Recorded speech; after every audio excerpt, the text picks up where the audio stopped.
I doing, Katie? Good. Hi, Katie. Well done. Right. You're right next to Sandy. Yep. Oh, great. How you doing, Greg? Good, John. All right. Hey, good morning.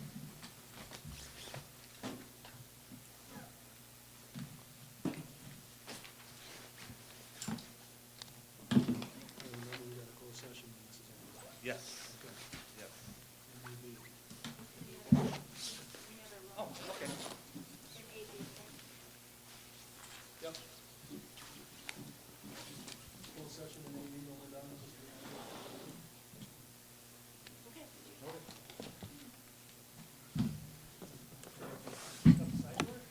Well, you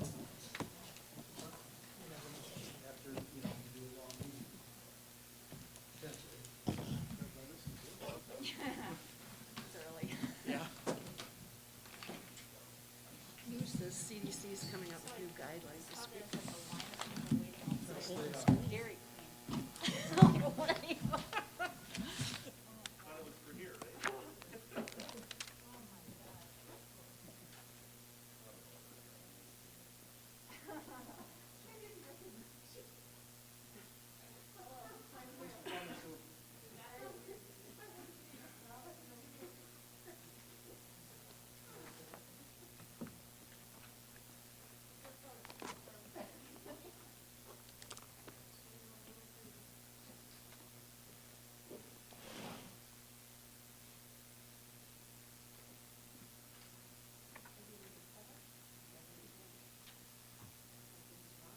Right in front of you there, Lisa. Right there. Second one over. Maureen, is this survey data also? It's not anywhere else. Okay, just board members. Although, I mean, I have a couple extra copies of it that I could I was distribute. just curious. Yeah, it's just board members. That's what all it is time for. Yeah, Okay. nothing, I just wasn't sure. Yep. There was a staff for people coming in. Yeah, there is not. I'll be very clear delivering the number we need now. Yeah, thank you.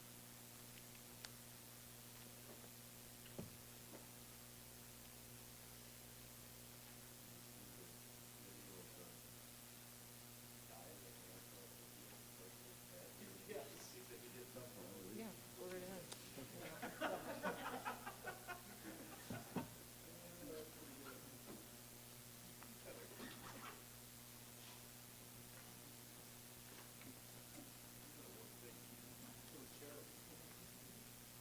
Help yourself.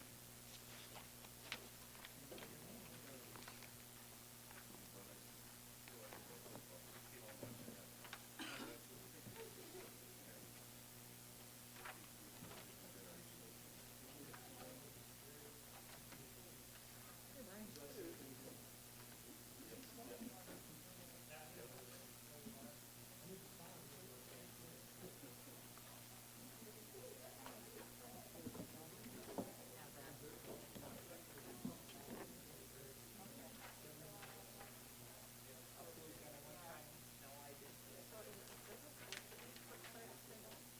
It was just a sample. Don't use that one. Okay. It was all we had, but you didn't get the nice quality ones. That's, but he wanted you to at least see what it looked like. Okay. It's just because they were upside down. Yeah, it's not to be used. It's really more for your own information, just to give you a preview. We didn't realize this printer was gonna be flipping it around like that and doing it. Oh, man. I tell you what, well, we have new printers and it's all getting used to how those things. We don't even have, like, it's not, as you can tell, it's not that great a quality because it's more of an inkjet-based printer. We used to have a nice crisp laser-based printer, but yeah, we don't have that.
a veterinarian to high school history teacher, because I love history, and I do really like hanging out with kids and like teaching kids and stuff, so I don't really know exactly what yet, but as of right now, Madison. Oh my goodness. Good. I have a son in medicine. They want to keep. Did you really? It's a nice area. They have your number. Oh, yeah. University. They do good teaching. I'm hoping. I have like 3 different relatives down there who do like the hospital. So out in Colorado, I don't know. And at 6 p.m., we'll call our meeting to order. Start with the pledge of allegiance.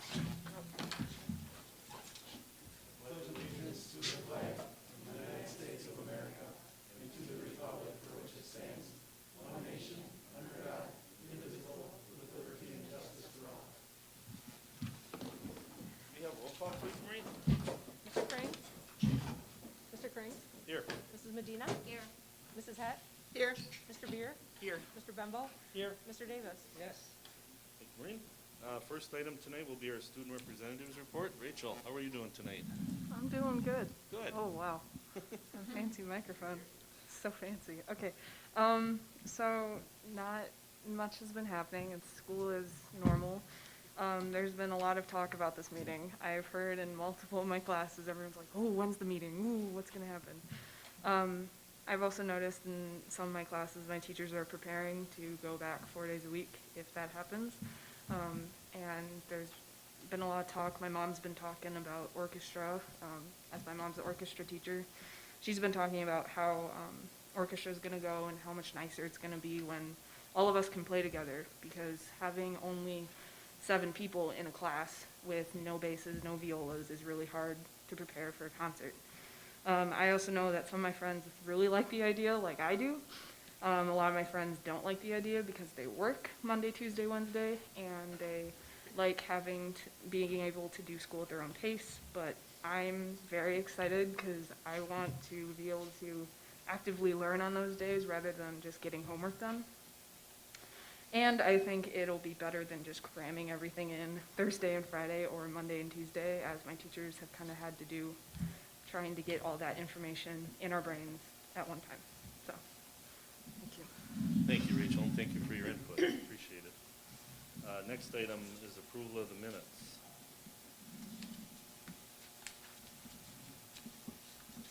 I move to approve the regular Board of Education meeting minutes of January 11th and the special Board of Education meeting open and closed on January 11th also. Second. We have a motion and a second to approve the regular Board of Education meeting minutes of January 11th and the special Board of Education meeting open and closed session meeting minutes of January 11th. All those in favor, please say aye. Aye. Opposed? Motion carries. Those minutes are approved. Next item is comments from citizens and delegations. Maureen, do you have any other ones? Nope, just the one that I gave you. Okay, I have one here that I will read. This is from Paula Reeves.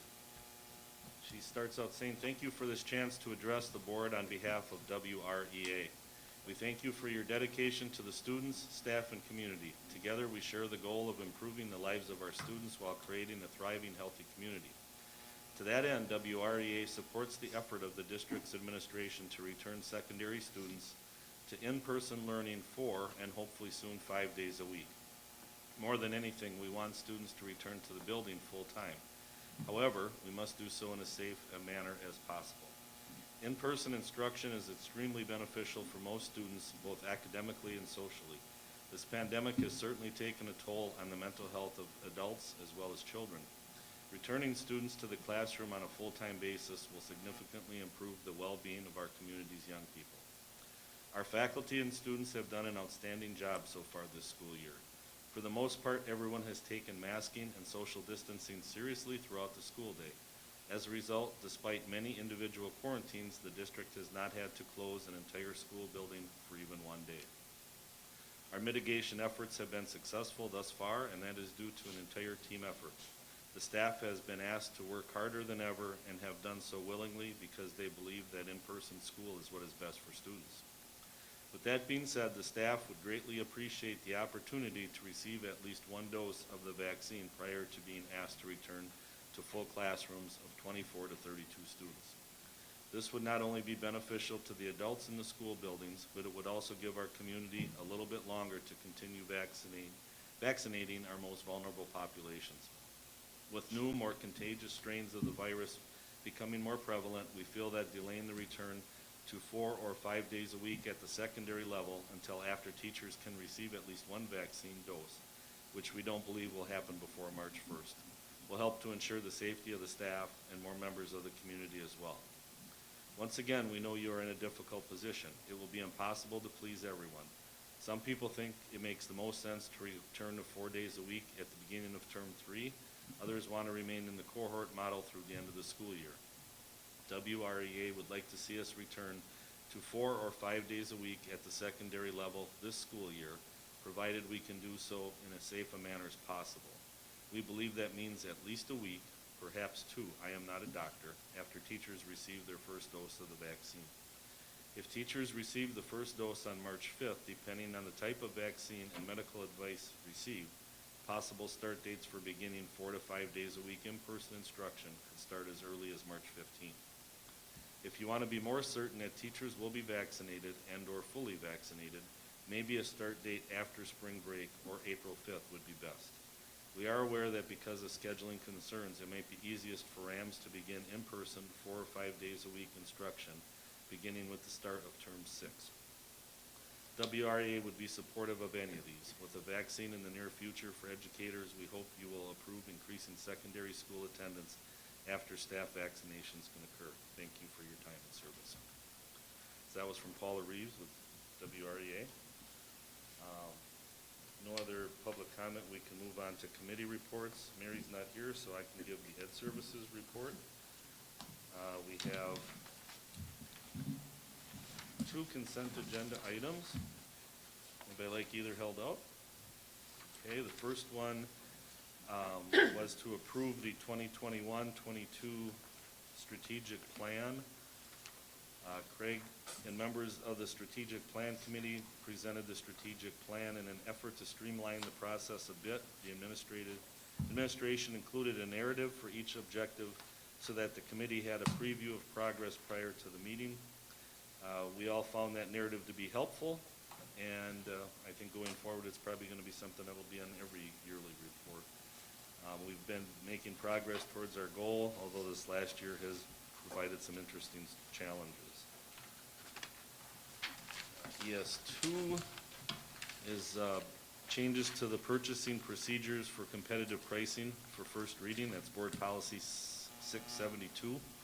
Roxanne Filtz, Director of Curriculum and Instruction, and Phil Bickerhoff, Director of Technology, presented recommended changes for Board Policy 672, Purchasing Procedures, Competitive Pricing. There are a number of areas in the current policy that are redundant. The administration reviewed sample policies from other districts to determine their processes and current purchasing authority limitations. The recommendations for first reading provide a clear understanding of the procedure to be used by the administration during the procurement process and increases purchasing authorization levels to better align with trending costs of curriculum and technology products. The language to give preference to local vendors if service, quality, delivery time, and price are comparable with other vendors has been maintained in the policy. The committee recommends and I move approval of ES1 and ES2. Second. We have a motion and a second to approve ES1 and ES2. All those in favor, please say aye. Aye. Opposed? Motion's carried. Under updates, we had a achievement gap report, achievement gap reduction report.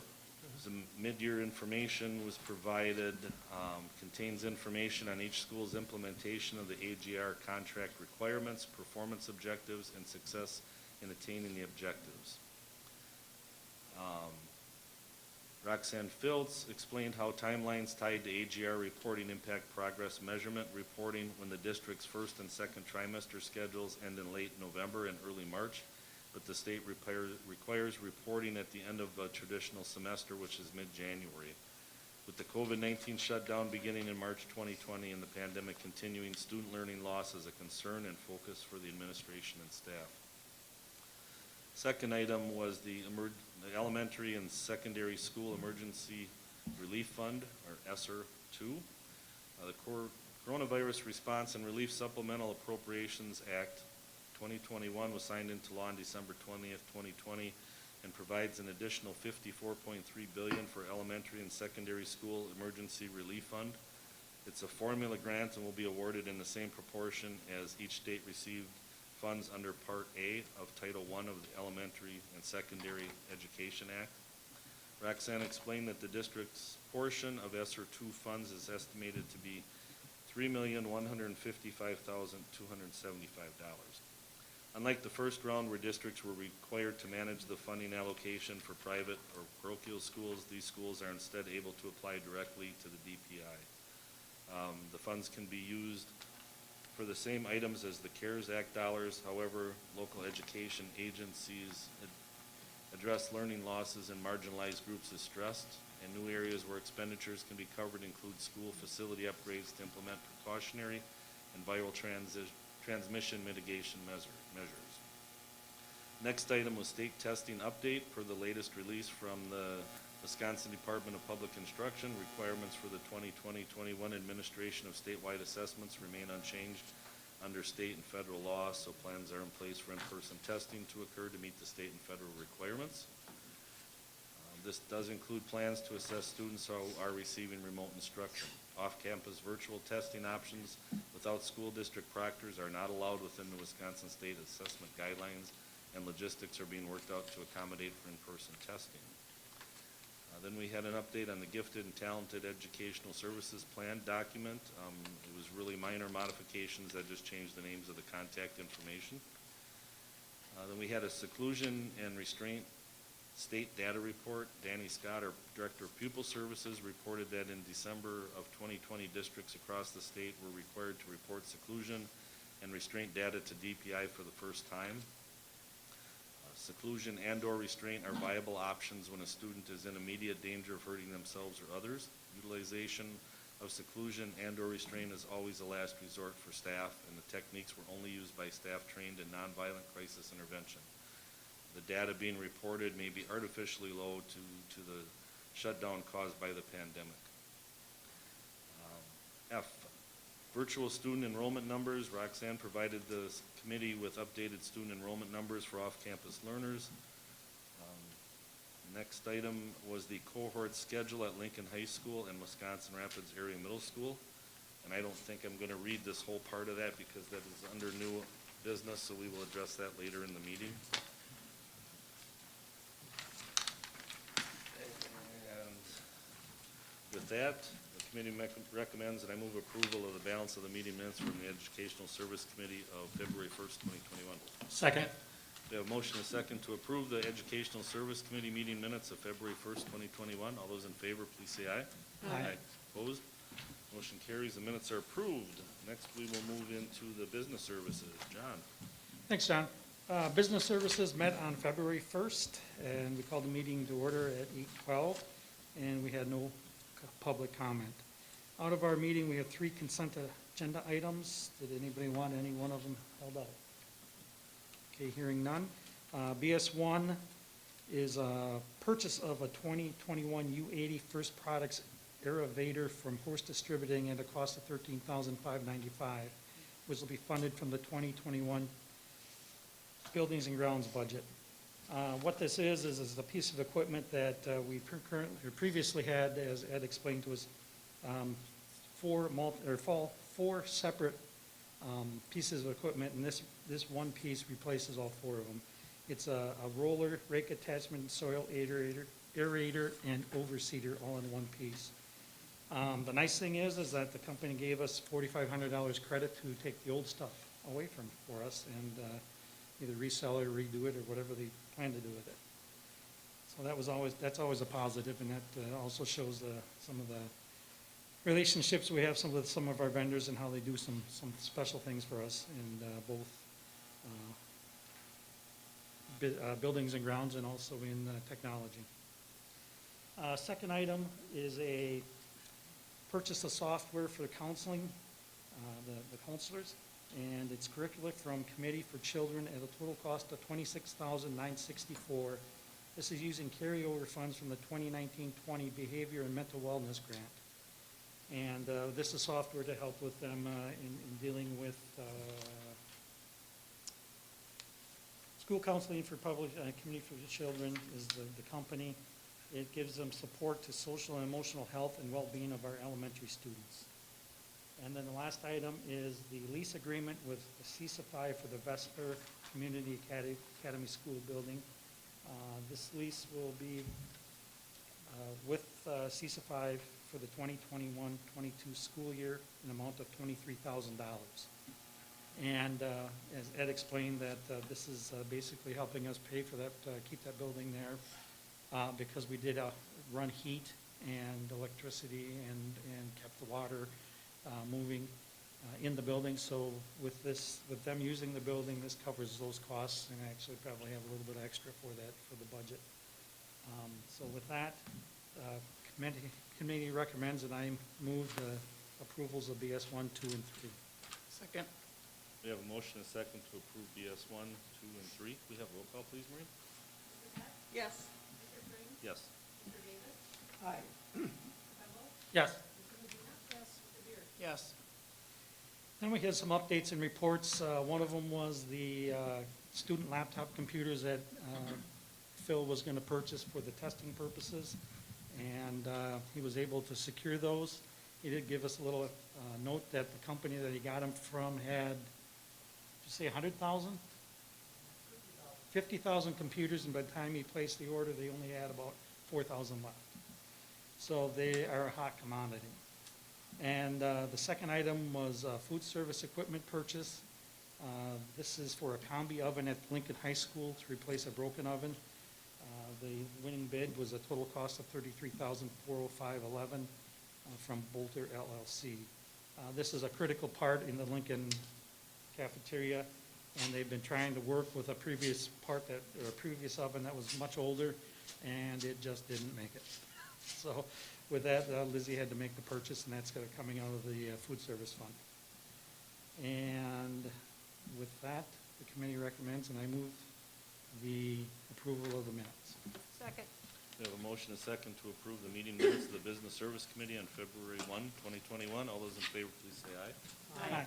Opposed? Motion carried. Minutes are I approved. did notice one other thing, that Elizabeth's previous name came back on this one. It says Elizabeth Severson. That, I don't know, we need to correct that or not, but.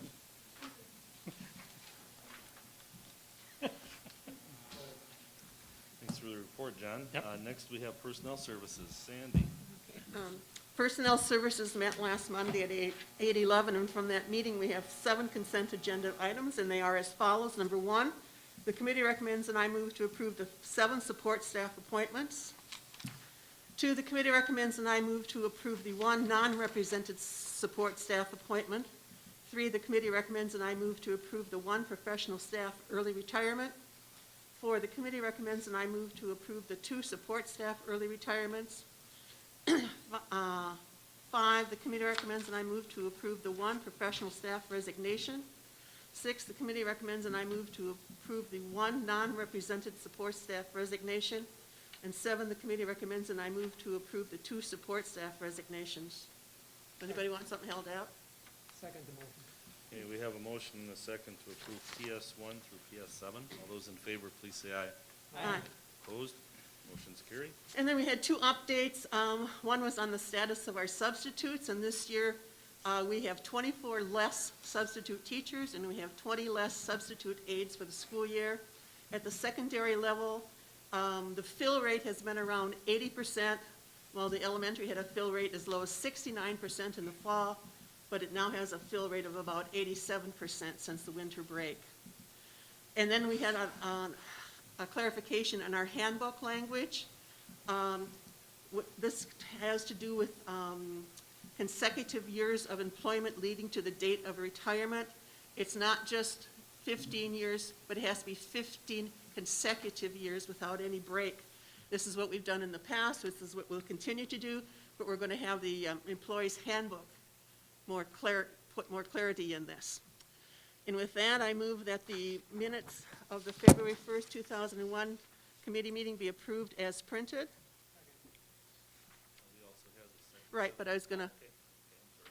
do 2. We have motion and second to approve the Personnel Service Committee meeting of February 1st, 2021. All those in favor, please say aye. Aye. Opposed?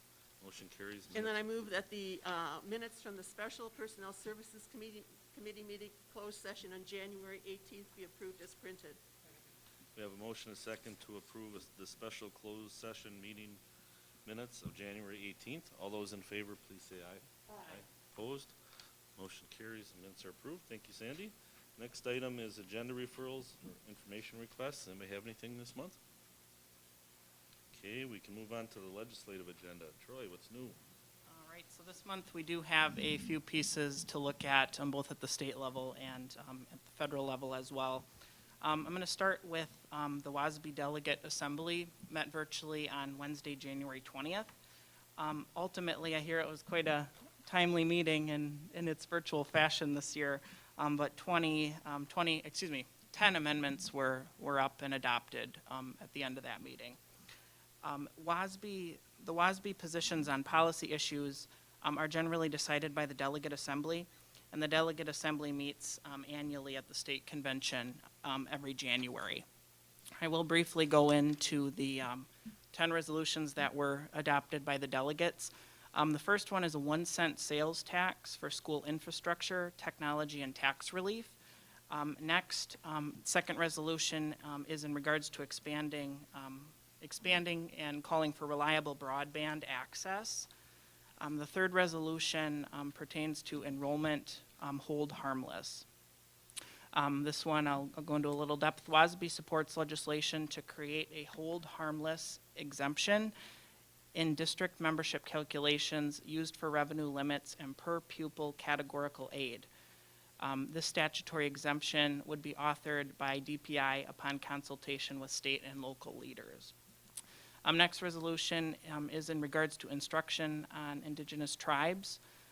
Resolution 5 is in pertaining to special education flexibility to address emergencies and pandemics. Resolution 6, which I'll discuss in greater detail in a little bit later, is pertaining to assessment and overall report card waivers. The 7th resolution adopted is in regards to rehiring retired teachers and staff. Resolution 8 on superintendent evaluations. This calls to allow districts to continue to improve by providing a confidential framework for the leader of the district to improve and therefore helping the district improve. The 9th is in regards to comprehensive school safety legislation.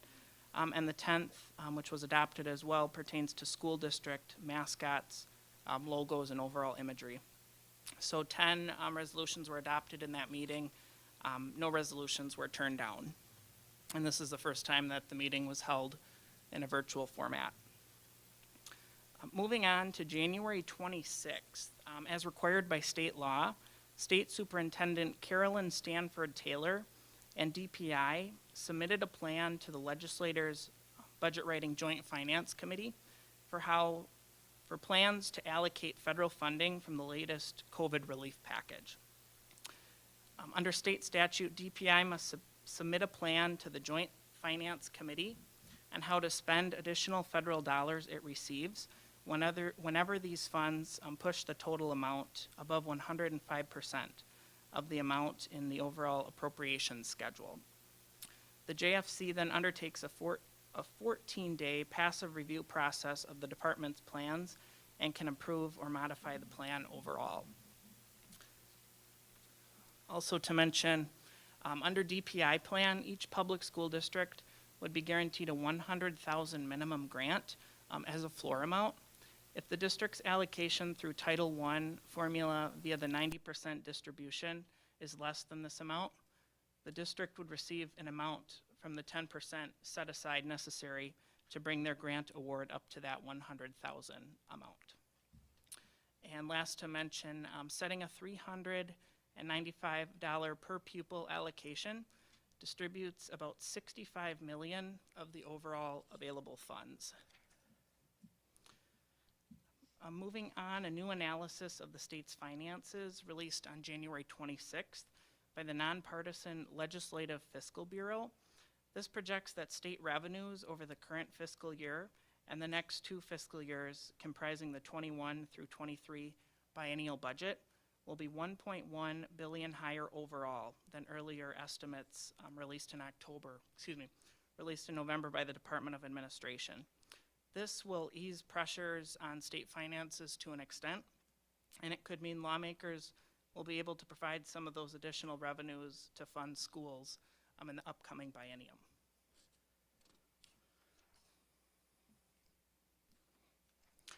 Moving on to the federal level, since his inauguration, President Biden issued a number of executive orders addressing COVID-19 and other societal issues. 3 executive orders in particular are relevant to K-12 education and school employment issues. The first executive order, the one I'll go into the most detail on, is pertaining to supporting the reopening and continuing operation of schools and early childhood education providers. This executive order aims to ensure that students receive a high-quality education during the COVID pandemic and support the safe reopening and continued operation of schools, child care providers, Head Start programs, and higher education institutions. Under this order, Secretaries of Education and HHS are to consult with one another to provide evidence-based guidance to assist states, elementary and secondary schools, and institutions of higher education in deciding whether to reopen or not and how to remain open. And 2 more executive orders coming out of the Biden administration. Very important, but the first one is more so the driving force on the 3 in terms of education policy. The second one, preserving and fortifying deferred action for childhood arrivals. And the last one, preventing and combating discrimination on the basis of gender identity or sexual orientation. Moving back at the state level, recently WASB government relations team has received a number of inquiries about state and federal requirements to administer statewide assessments this year, and WASB's position regarding waiving those overall requirements.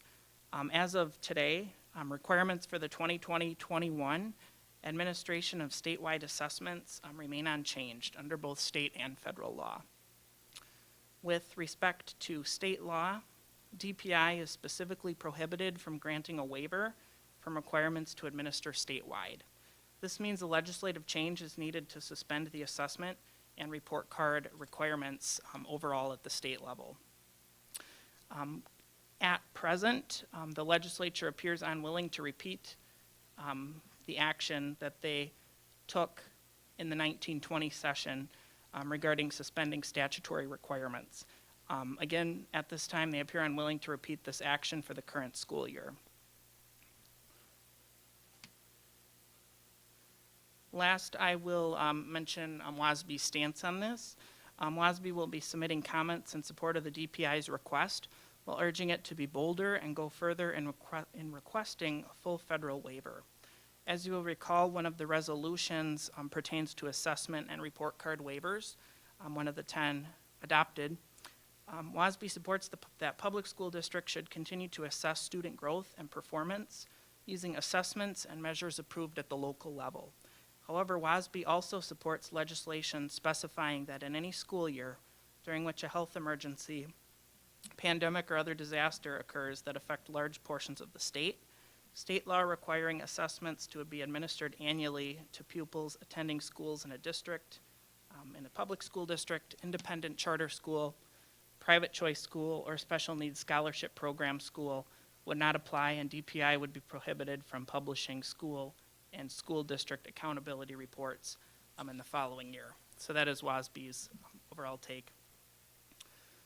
Moving on, now into February 4th, Governor Evers issued a new executive order to declare a new public health emergency and statewide mask mandate almost immediately after the GOP-controlled legislature repealed his previous executive order stating that he had exceeded statutory authority.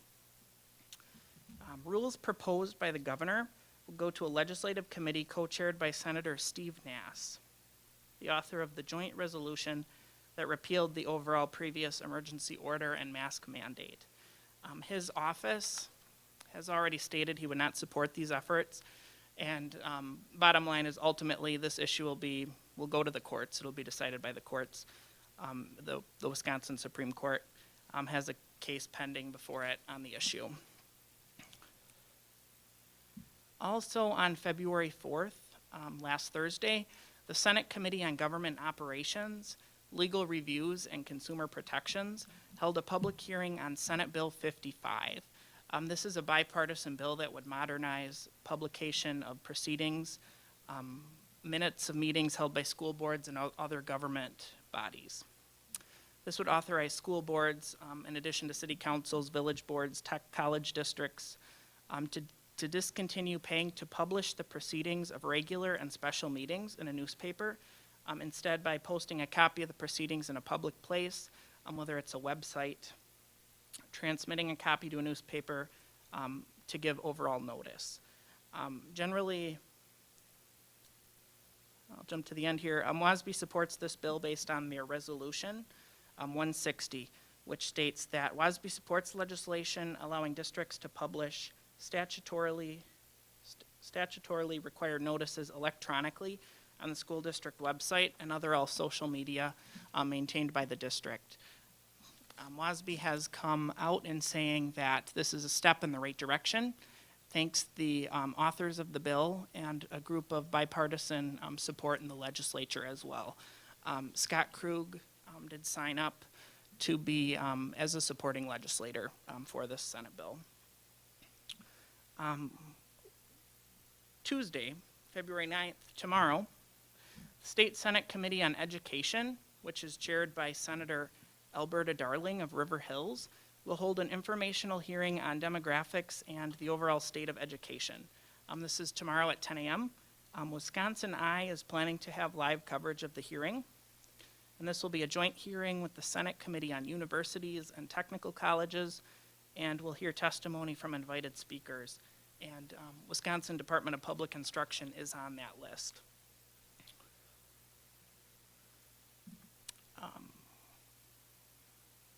Two more things. Governor Evers vetoed Assembly Bill 1, which is the state COVID response bill, in its entirety on Friday, after the state Senate met in extraordinary session to approve the latest change made by the state assembly and sent it to the governor's desk. The governor's office released a statement, which is available on the legislative blog. Part of his statement indicated he would be vetoing the bill following passage in the Senate. Governor Evers called on Republicans to send him a compromise version of this bill, which was passed by the Senate almost unanimously with bipartisan support weeks ago. He indicated he would sign this bill if it came to his desk. Last thing I will mention is there's a very important election 8 days away for State Superintendent of Public Instruction. 7 candidates are on the primary ballot, and I feel like it's a pretty good field, but in a potential low turnout election, it's important to vote. If you didn't do it already, do it by next Tuesday in the election. Thank you.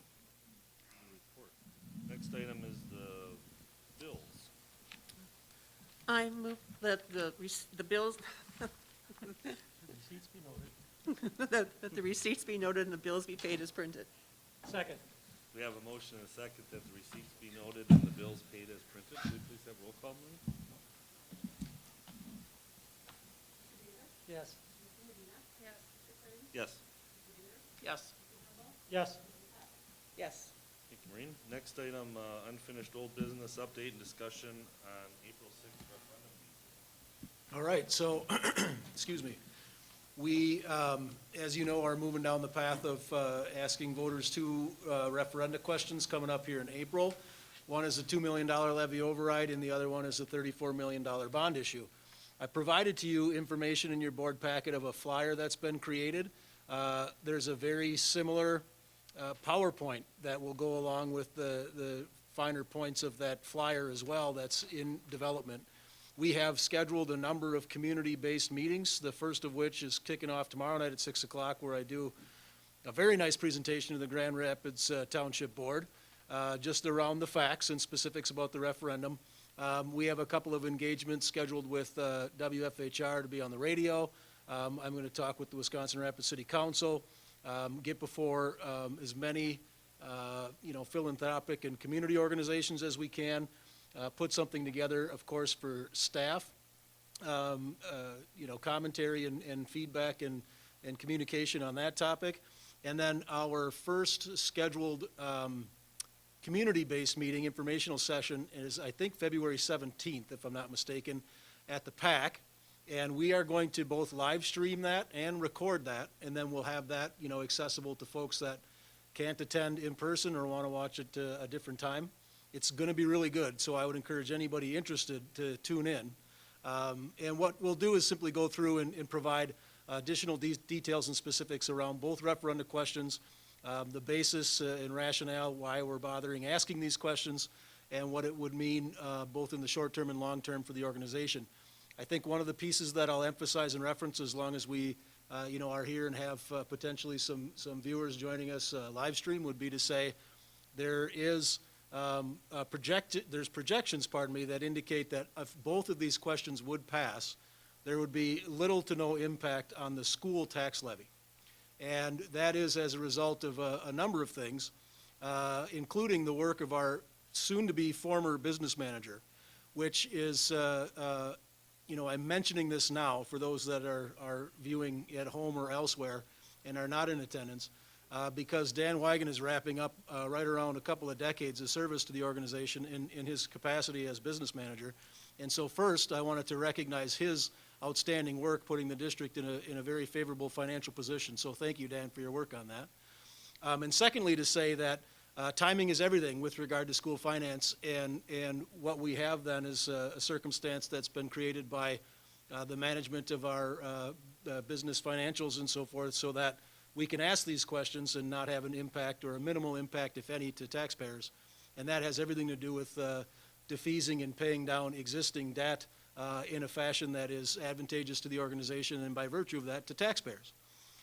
Perhaps unironically, as soon as I'm done talking about this, and then we do another relatively minor action, then we're going to talk about defeasing debt as one of Dan's last official acts as business manager for the organization. So it took me a while to get there, but that was all just to say, congratulations, Dan, thanks for your work, and we're certainly going to miss you around here, as I'm sure Quick Trip is as well. So that's what I had. The whole point to the referendum conversation is just that informational sessions are scheduled. We have got flyers. We're going to do mailings. I mean, there'll be plenty of information shared. And if you know of or you hear of a group or anyone that's interested in getting more details, either now or in the future, have them reach out to me. And we'll move on to new business. The first item, possible action on employee appointments, resignations, retirement requests. Anything new, Brian? No. Okay. Second item, discussion and possible action on a resolution authorizing the transfer of funds to the establishment of an escrow account with respect to and the defeasance of general obligation of refunding bonds series 2015 dated June 29, 2015. Dan, I guess that's you. I believe it is. This is the last remaining referendum debt service bonds that are out there. We have 3 bond issues out there. One is the revenue limit exemption for the energy projects. That was refinanced to, we were unable to shorten the duration because that's set by statute, but we were able to refinance it at a lower rate and actually create a little window next year and the following year to phase in any new debt without an impact on the tax levy. There's another debt issue out there for $2,820,000 that has a sinking fund, and that sinking fund is fully funded and will pay off the debt when it comes due in 2 years. And then this is the last remaining issue with 2 years of payments that we would defease. I propose that we defease tonight, and that would eliminate any referendum Fund 39 debt. You have any questions for Dan? What's the interest savings? I believe this one was somewhere around $100,000. Well, with that, then I'd make a motion to approve a resolution authorizing the transfer of funds, the establishment of an escrow account with respect to and the defeasance of a general obligation refunding bonds, Series 2015 dated June 29, 2015. We have a motion, a second, to approve a resolution authorizing the transfer of funds, the establishment of an escrow account with respect to, and the defeasance of the general obligation refunding bonds, Series 2015, dated June 29, 2015. We have roll call, please, Maureen? Yes. Yes. Yes. Yes. Thank you, Maureen. I would like to add, Dan, thank you very much for your years of service. Your contributions have been great, many, and we really appreciate all your hard work over the years and hope you have a long and happy retirement. Good luck. Okay, move on to, I'm sure why everybody's here tonight, is discussion and possible action on the secondary level AB cohort schedule at Lincoln High School and Wisconsin Rapids Area Middle School. Thank you very much. So, let me just start by saying a number of details, including recordings of staff meetings and a recording that went out to parents that precipitated the survey, the following survey that you will review this evening as well as a number of things, both research-based, generalized commentary and so forth have come the board's direction here the last several days. As a matter of course, one of the questions I think that we have to address is, why are we talking about this now?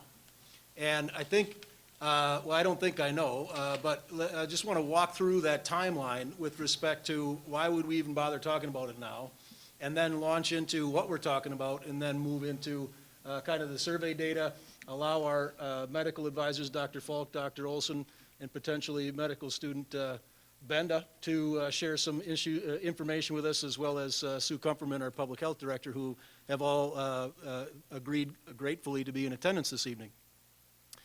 So when we're talking about making modifications to what we're doing, you know, the approach, of course, isn't with, oh, let's just see what happens. It's fine, you know, let's throw everything away, go back to school. So we understand that that's not going to be our mode of operation, that hasn't been, and that's not going to be moving into the future. On the same hand, we're in the middle of a pandemic, and there is an active virus, and the virus does spread among human beings. So how do we couch, you know, the safe operation of schools, or potentially an increased participation of kids in the school setting, and not necessarily jeopardize the health and safety of our staff, as well as further exacerbate community spread of a virus. And to that end, I think timing has quite a bit to do with it, but how do we arrive at the decision making? Well, in November, when cases were crazy in the county, one would argue, I think that's a scientific term, by the way, where we had school cases, we've had school cases, we continue to have school cases, both students and staff. I want to be very clear on that. The community continues to have cases. But in November, it was crazy. There was double digits in the district. So each day, Maureen and I receive information district-wide about student and staff cases. And of course, our school nurses, our school offices, and our administrators, the secretaries, administrators, school nurses, and all of our staff have been working unbelievably hard during this time. And that is true across the board. Because there's a heck of a lot more to do when we're talking about positives and quarantines and phone calls and follow-up and blah, blah, blah, blah, blah. But in November, if I said with a straight face to any human being, God, we should really think about bringing kids back to school, justifiably, I should have been out on rails, because it was crazy. And we were thinking we might have to shut a building or two down here, hopefully to see things cool off and then bring people back. Well, frankly, that didn't come to pass, but nonetheless, we saw double-digit numbers, 12, 15, 14, 10, I mean, on regular daily basis. Now, keep in mind that is positives between students and staff, so you're talking about nearly 6,000 people, you know. That's the total population we're talking about, 5,000, give or take, students and several hundred, 700 to 800 staff. So clearly, talking about it at that time would be insane. Moving forward, we get into December, and I think the early part of December was a bit of a trail off, but not anything detectable, in my opinion. You wouldn't be like, oh, we're on the downward side of this hill. But it wasn't quite as bad as November, and we were waiting for the other shoe to drop as a result of Thanksgiving break. And what's going to happen? How did people behave? Is it really going to spread? Is it going to go crazy? Well, so we return in December, and very clearly, since we're asking ourselves that question, and by the way, no information regarding vaccine deployment at this phase. No information. And so we go, oh, well, things are still kind of dicey. Boy, it's not great. We're still seeing quite a few cases, as was the community. And then you say, okay, well, when's that big, balloon or mushroom going to hit as a result of Thanksgiving break? Well, thankfully, that didn't necessarily come to pass. We didn't see 2 weeks follow Thanksgiving break. We didn't see a massive outbreak in the community or in the schools. But we did see fairly, still decent case numbers. Not as high as they were prior to Thanksgiving, but still pretty significant. So then we said, okay, let's hold off and see kind of what pans out here over winter break, right? Because there's another opportunity for people to kind of get together, and when you're a virus, it's a good environment to spread, because of course people coming and going is typically how viruses spread to new hosts, as it were. And so we thought the same thing. Well, now in somewhat of a simultaneous fashion, as we pause for break, and then we return in early January, now we're starting to hear some information about vaccines and vaccine access, and who's going to get vaccinated, and when are we going to get vaccines, and when are they going to come. So then you think, sweet, we're going to get vaccinated pretty quick. Because of course school staff and our elderly and medically compromised population and health professionals and so forth, I mean, all of these things make a lot of sense. And then come to find out, oh gosh, these people aren't really going to get vaccinated in a super timely fashion, and we're not really certain when vaccinations for school staff might be. But in a simultaneous fashion, the reason I'm starting this diatribe is what we're starting to see is that, or at that time what we started to see, is that we were a little bit on the backside, it seemed to be on the backside of a hill or of a mountain coming down from the prior to Thanksgiving time. Where once we returned from break, we were seeing more numbers that were similar to like September, October, in which we would have 0 cases, 3 cases, maybe 4 or 5. In fact, since early January, I think the biggest one-day total of total cases in one day, I think, was 5. And that's, again, positives between students and staff. So I emphasize one additional time. I have never said, nor have I met anyone that said, we have 0 cases and everything's gone, so let's just go back to normal. That is not our basis of understanding. It's quite different than that. But during that time, we've also learned a number of things. One of the things that I learned was, A, we're not going to get the vaccine, and now till March 1st would be the earliest date that school staff can get it. So that is a separate conversation that we'll get into in just a minute. And then B, knowing that fact, and what was very important to me in early January is when somebody said, because I was under some kind of misconception, perhaps like other people were, and like I shared in the video to parents, I hate to be the bearer of bad news, but it's entirely likely that our kids and the majority of our community are not going to be vaccinated until the middle or conclusion of next school year. So then my mind goes, wait now, what? And it makes sense now that I hear it, of course, and we understand the vaccine rollout. But it does raise some concerns with regard to moving kids, particularly in our secondary buildings, back to, steps towards more normalcy and more contact time with staff and each other, and i.e. moving to a 4 or 5 day a week sort of approach. So, and frankly, I don't even recall the date. I could pull it up, but sometime early January, Dr. Olson and Dr. Falk and I think, Sue, you might have been involved. Yes, you were involved in at least one, if not 2 conversations early on around both vaccine access and then is there things we can do to get kids at the secondary buildings back to more in-person time? And at that time, we talked about the biggest limiting factor really is the 6 foot of physical distancing. And as well as all the other mitigation strategies that we're using. So in the interim then, there were some conversations in that regard. We kind of said, boy, this is tough. I'm not sure where this is going to go. But over the period of a couple of weeks, in doing some research and reaching out to a number of contacts, what I ended up finding is that there are districts of similar size, because one of our issues has to do with just the sheer size of Rams and Lincoln, the number of kids running around the halls if we're at full capacity or even with 15% being virtual. And how do you overcome that? Well, there are some districts in the Milwaukee area in our state and then in other states that through some, let's call it aggressive research on my behalf, we found that they're operating for the most part 4 or 5 days a week, and they're doing physical distancing to the best extent possible, okay? And so that means that we're not really doing the hard and fast 6 foot of distance, which is what, at our secondary buildings in particular, we were absolutely focused on. And in the cohort approach, the whole idea is to keep kids at least 6 feet apart. Now, that's not to say there weren't times when they weren't, but that is to say that in most cases in our secondary buildings they were. And frankly, we had cases, and in most times that we've had cases, subsequent quarantine numbers were relatively small. 2 kids that were friends that ate lunch together or whatever, maybe an additional 3, 4, or 5. On a really bad one, you might have had a kid that had large lunch group, and then they were on a sports team. So that was 10 kids that had to isolate, or, quarantine. So knowing that information and saying, okay, things seem pretty good, and some of the baseline information that we were receiving from Dr. Falk's study around masking and school transmissibility rates, keeping in mind that there isn't wealth and mounds of evidence around this because, of course, it's happening and being studied in a simultaneous fashion. But then starting to answer or address the question of, is the set 6 foot of distance really what the gold standard benchmark is, particularly for transmission among kids? Or is it perhaps mask wearing and hand washing and keeping them apart, but maybe not as much this 6 foot of physical distance? Well, upon evaluation, some of the information, and we've shared research articles for you that you've got access to. I'm not aware that any says, hey, you can have kids less distance and it's been proven. We don't have that, but we have evidence that are pieces of the puzzle to kind of build around this knowledge base. And then we have the fact that there are districts of similar size that are operating 4 or 5 day a week in person and physical distancing to the best extent possible. And they're doing things like increased lunch periods and allowing release for kids and seating charts, and they're still doing strategies that make contact tracing possible, but they're also doing some things that they're not following this 6 foot of physical distancing to the T.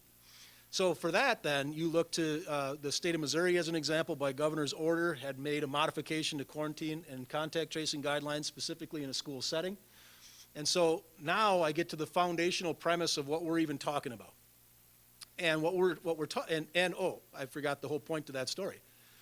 Those districts that are doing that approach, at least on paper and anecdotally, do not see transmission rates that are different than their community. And they do not see that what they're doing is exacerbating the community circumstance. So think of the flu. You bring a bunch of kids together and staff during the flu season. Now keep in mind nobody's wearing masks, but let's just pretend there's no COVID, just the flu. What happens is you bring all those kids together. Kids of the flu are technically super spreaders. If they got it, everybody and their brother's going to get it. And that's what happens. You go to school, they get together, they spread flu among themselves, they go back home and they give it to adults, and the adults give it to other adults, and so forth and so on. With COVID, I shouldn't say very clear, but it's becoming more and more clear as the weeks progress. While it is very clear that kids are not super spreaders of COVID-19, that's quite clear. But it's also more clear that over time that what seems to be happening is not exacerbated by the school environment, and it does not seem to have a significant direct correlation to say it's got to be the 6 foot of distance. And I think I'm safe in saying that. Now, people are going to say, show me the piles of evidence that support this, and frankly, there isn't a big stack of scholarly articles that have been done on the topic because, here again, it's being evaluated as we move forward. But there are pieces, and I'll allow the people with the real brains to discuss what some of those pieces may be.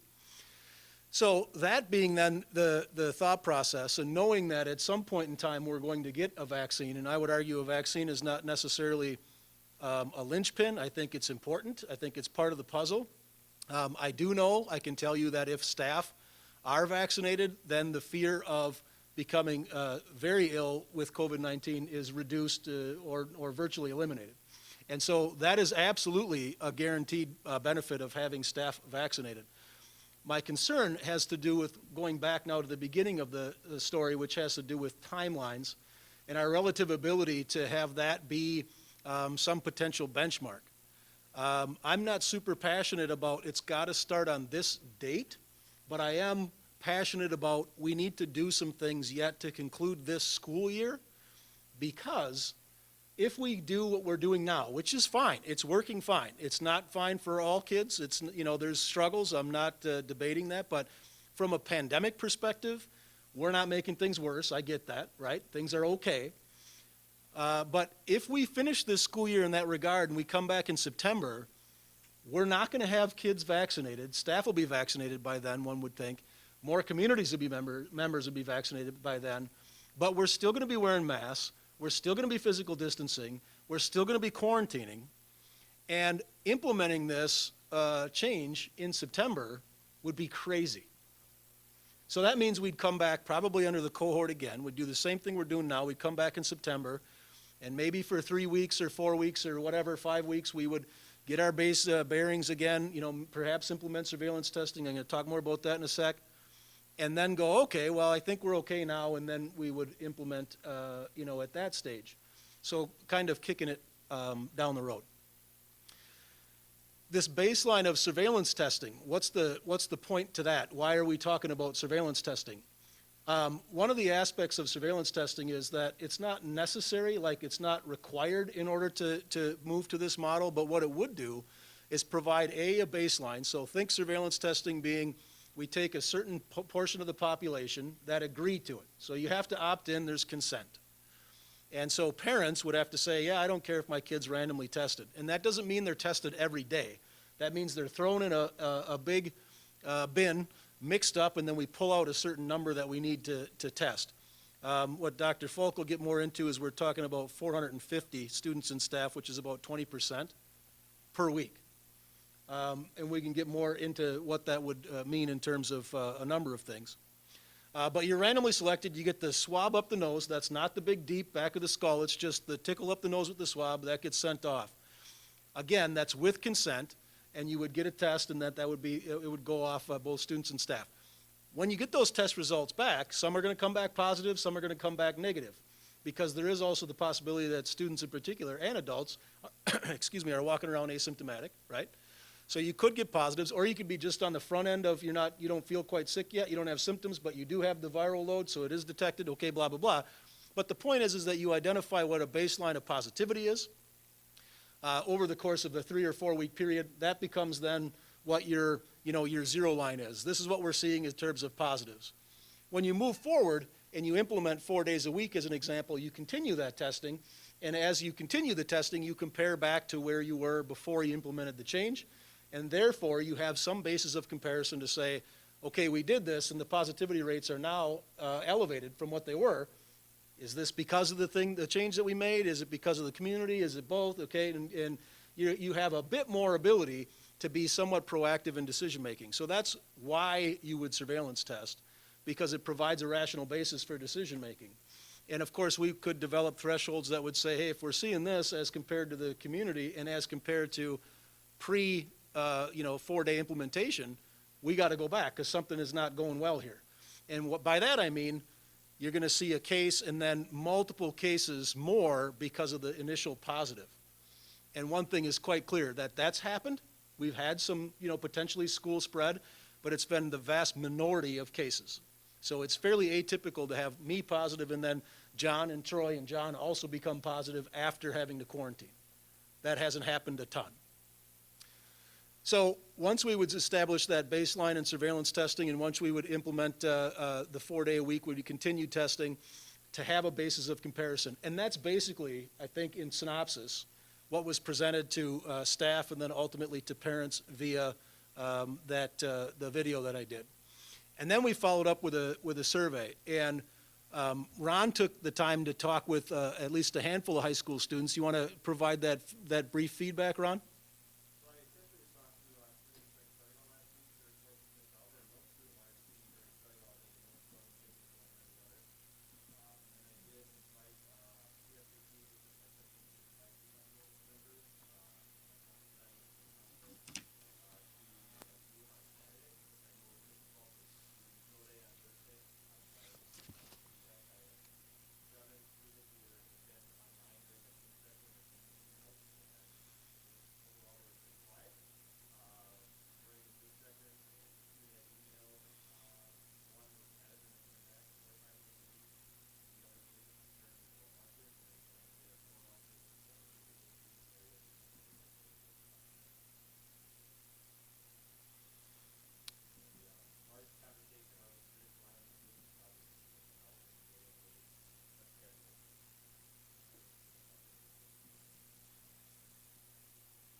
Thank you. And for sake of conversation too, I'm pulling up our district dashboard. For whatever reason, I got the spinny thing. It's not happening, but hopefully it does come up. But currently right now in Wood County, I'm looking at the Wood County dashboard. This was last updated by the looks of it on February 5th. That is also when our district dashboard was updated. There's currently 159 active cases in Wood County, and there's 69 active cases within WRPS boundaries. That's not just in the district, that's within our land area. 69 active cases currently, with 159 in Wood County. When we were at the height, Sue, what were we in the county?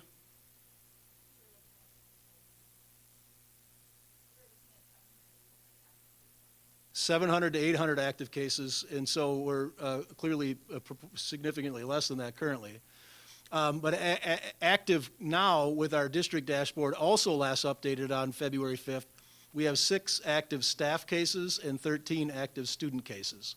And we've had a total of 365 cases, just as a basis of comparison. So we went ahead and did got staff feedback, and we got parent feedback.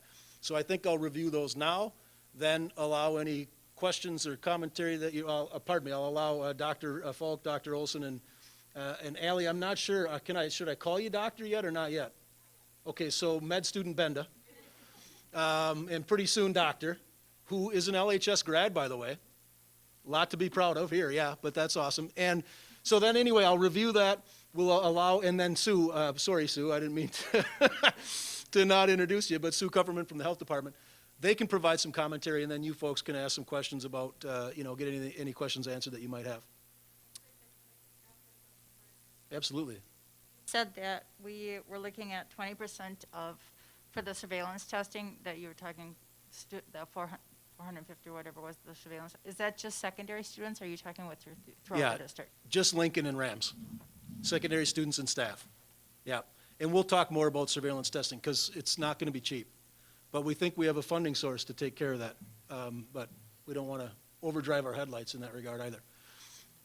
So in the staff survey, I'm talking about the yellow one here, and just for the record, this information will be forwarded out to staff, and some follow-up will be had with parents as well, in terms of not only what the surveys tend to say, but also some decision-making, if there is any this evening, just simply about our disposition, moving forward. So there will be additional outreach. There was 206 staff responses. Keep in mind, we only surveyed Lincoln and Ram staff. So 206 responses. 55.3% of those were Lincoln High School staff, and 44.7% were Ram staff. Then the question was asked, how do you feel about the district making incremental steps towards the 4-day in-person instruction and possibly 5? And we have the date of potentially beginning March 8th or sometime prior to the end of the school year. And I'll emphasize, I'm less super concerned about deadlines or specific dates, and more concerned about the approach, although there are dates that make life a little bit easier. But 42.2% or 87 responses said, I'm in favor of moving to 4-day and possibly 5-day. 33% or 68 responses said, I do not support this. And 24.8% or 51 responses said, I am not certain at this time.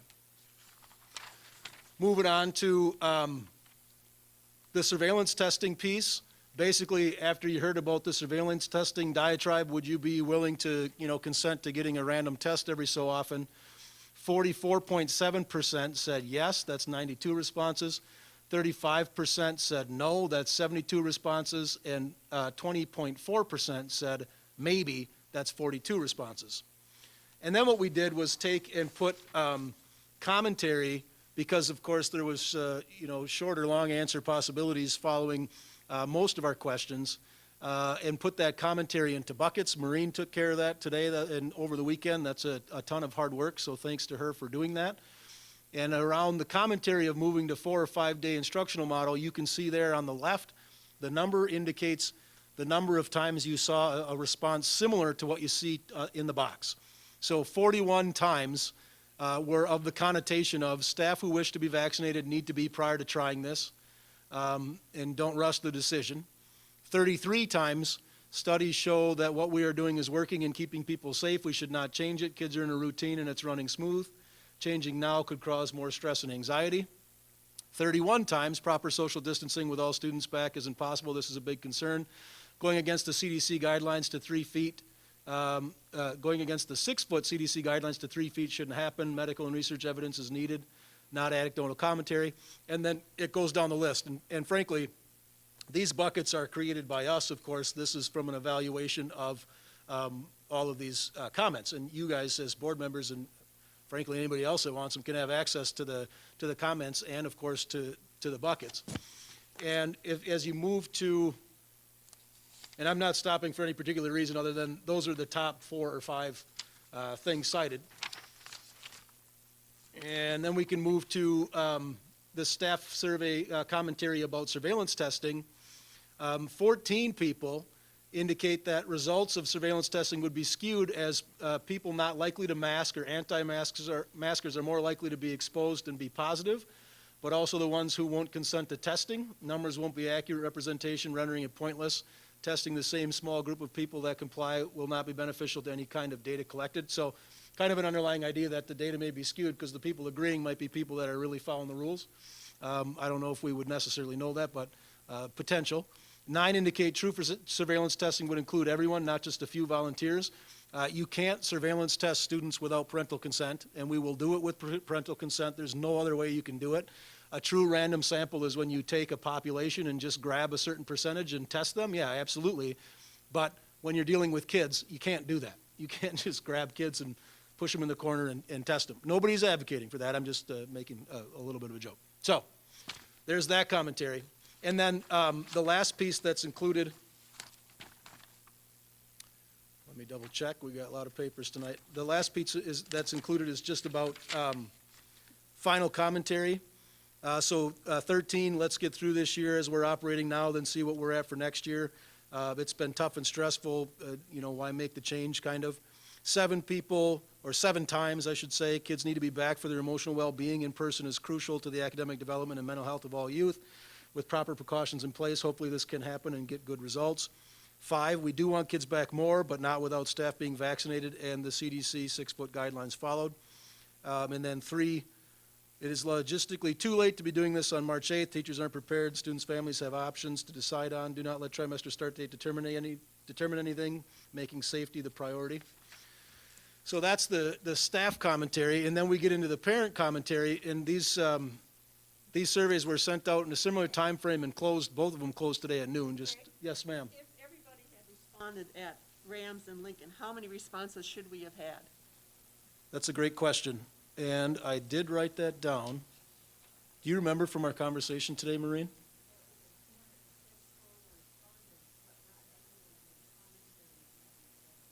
But I mean, How many staff members are in both of those buildings combined? We just looked at that data today. Everybody. 145 and 180. Okay.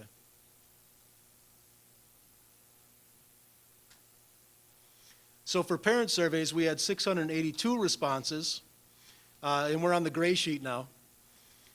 682 responses, and the first question just asks what instructional model they're currently using, and if they attend Lincoln. And so 63% of the people are Lincoln parents that are doing current AB cohort. And then the next one is about Rams in their instructional model, and 49% of those people are having kids attend Rams at the AB cohort. I think you can see the other data there, but frankly, it's not super relevant because all we're saying is basically which school does your kid attend, and then what option are you using? Are you using the cohort approach, a virtual option, or I don't have kids attending that building? So again, 682 responses. When we said, how do you feel about the district making incremental steps toward the 4-day in-person instruction, possibly 5, 68.2% said, I'm in favor of that. That's 465 responses. 18.8% said, I do not support this. That's 128 responses. And I am uncertain at this time was 13%, 89 responses. And then we asked if the secondary level moved to the AB cohort, they moved from the AB cohort to 4 or 5 days per week. I would keep my kid attending, my student attending. The reason we asked that is because, of course, if we inadvertently balloon virtual or off-site options, we're going to have some problems with staffing that portion. But 82.7% responded yes, they would keep their kid in the attending at Lincoln or Rams, and 17.3%, or 118 responses, said no. I would likely consider enrolling them in the virtual program. And then the question about, you heard Broren talk about surveillance testing. How do you feel about that? 43.5%, or 297 respondents, said yes, they would agree to surveillance testing. 35.2%, or 240 responses, said no. And then the balance, 21.3%, or 145 responses, said maybe. And then we did something similar, but a note of caution because of time, and that survey just closed at noon today. We were able to create buckets only for that first commentary, and then the rest are just the raw comments that were shared. And we'll put those into buckets and get those sent in your direction without question. But perhaps the more critical question is the return to 4 or 5 day. And of the responses, 136 were 4 or 5 day change is a great idea, great plan, need to get closer to normal schedule. 99, stay with Cohort AB model, it's working, schools are doing a great job with it, stay the course to the end of the year, don't risk lives. 38, great apprehension about doubling the amount of students in the building, numbers of kids in classroom, passing time, lunchrooms, proper social distancing, and so forth. 35, concerns with student GPA, grades, academic suffering. 32, district has been doing a great job with precautions as long as these continue. Masks, social distance, quarantine as much as possible are kept close to the same, it is supported. 30, 5 day is best. If we go 4, why wouldn't we go 5? I think for clarity, now is a good time to provide that detail for those that are listening and may listen later. The whole thought process would be a little bit of a gradual roll-in opportunity and then giving us a 1 day. We were talking Monday, but there's also some feedback here later on that there's existing schedules that parents may have made modifications to work schedules, so they are typically, Wednesdays remaining that day. And we can talk more about that. That isn't necessarily set in stone. But the 1 day off would be to allow us opportunities to ensure we're staying ahead of the game with contact tracing and positives and ensuring that, and then of course cleaning and so forth are the things that we got going. But just really ensuring that we have this ability to stay a bit ahead of the game, and an element is kind of rolling into it rather than just going 5 days a week, 5 days a week right off the bat. It's a little bit of an intermediary. Why not go 3? Well, because then it becomes more complicated with only 3 days because you got kids on the cohort already 2 and 2, so doubling that to 4 makes the easiest sense, shall we say. 26 say self-esteem and mental health of students is suffering, need social emotional connections, interaction with peers. 22, online format not conducive to every student's learning style. 21, get teachers and staff vaccinated first. 21, don't change until the fall. This should not be rushed. Finish the year safely. 18, go 4 days only, not 5 for this year. And then you can see as the commentary kind of goes from there. I'll emphasize again, we didn't have the chance to put the other broad commentaries into buckets, but we'll do that and get that in your hand. So with that, enough talking for me. I'll turn it over to Dr. Falk, Dr. Olson, med student Benda, and Sue Kumperman for some commentary on the overall plans, and then also any questions that you folks may have. Okay, wow. So I think that was really good, and Craig likes to talk more than I do, so I won't talk that much. But I guess as I was thinking about this, I feel a little bit of deja vu from when we were here in July or whenever that was, and it was very, we were all a little nervous about even opening up, right? We thought, hey, should we do it? And we said, you know what, we got to do the masking. We can do this. The science backs us. And we took a little bit of leap of faith and did it, and it, I would say, has gone beautifully. And I think now when we kind of look at the science and we look at, a bunch of data and the effect of the kids, I think taking that leap of faith again and saying, hey, we got the science behind us, we got a great plan, I think going to the 4 days and then potentially 5 days is very doable. And I don't know that I can add a lot more to the details than you already said, but I think that's kind of where we're at again. Same kind of thing, but the science, we have more science to back us now after we've done this for a while. Dr. Falk is a data's person, and she can quote you the page number of any study you'd like to know about. So we're going to leave lots of questions for her, so. And Allie and I wrote some of that. So so data is the only language I understand. And when because the feelings and the fear and all of that has kind of beleaguered this pandemic doesn't mean a lot to me. And initially, obviously that's all we had, because when we were asking you to take the leap of faith because we thought maybe kids were not a big deal with this whole pandemic, and we thought other things. Now we know so much more. After Christmas break, I've been just bludgeoning poor Craig with data and papers that have been rolling out as a result of our study that Allie and I came out with, thanks to everybody here and the teachers and just what we've done here. I mean, we are being cited, this district is being cited on the national stage still. We're being cited internationally. We are one of only several that has as large of a data set as we did. And so we are on the cutting edge. And it's not because we did something first or reckless, it's because we actually took the time to watch it and to report it. We knew we were doing that you guys were doing something special, and we just wanted to tell that story. So in that, I think it's important to know I am very much for getting kids back. I'm a pediatrician, so that's where my heart is. And I see these students doing amazing, probably, and just kind of doing their thing. I've seen many that are struggling, depression, anxiety, suicidal ideation, burdens with their family, schooling in general. I mean, I don't think there's a teacher here who can convince me that doing even a hybrid virtual model is anywhere close to what Allie and I were getting at Lincoln during our time here. So I think, and we know nationally, America already is sort of having difficulties on the, international stage with education, and we think we're as much as a year behind altogether, even those who are on hybrid, who have a little bit of time in the classroom. So all that being said, it behooves us to at least consider this leap of faith. And it's not even a leap of faith. What we have is many schools of our size doing this already. They just went all in, closed their eyes, and hoped it worked. They're not doing surveillance, they're not watching anything, and it's working. They're not messing up their communities, and they're not taking down droves of teachers or family members.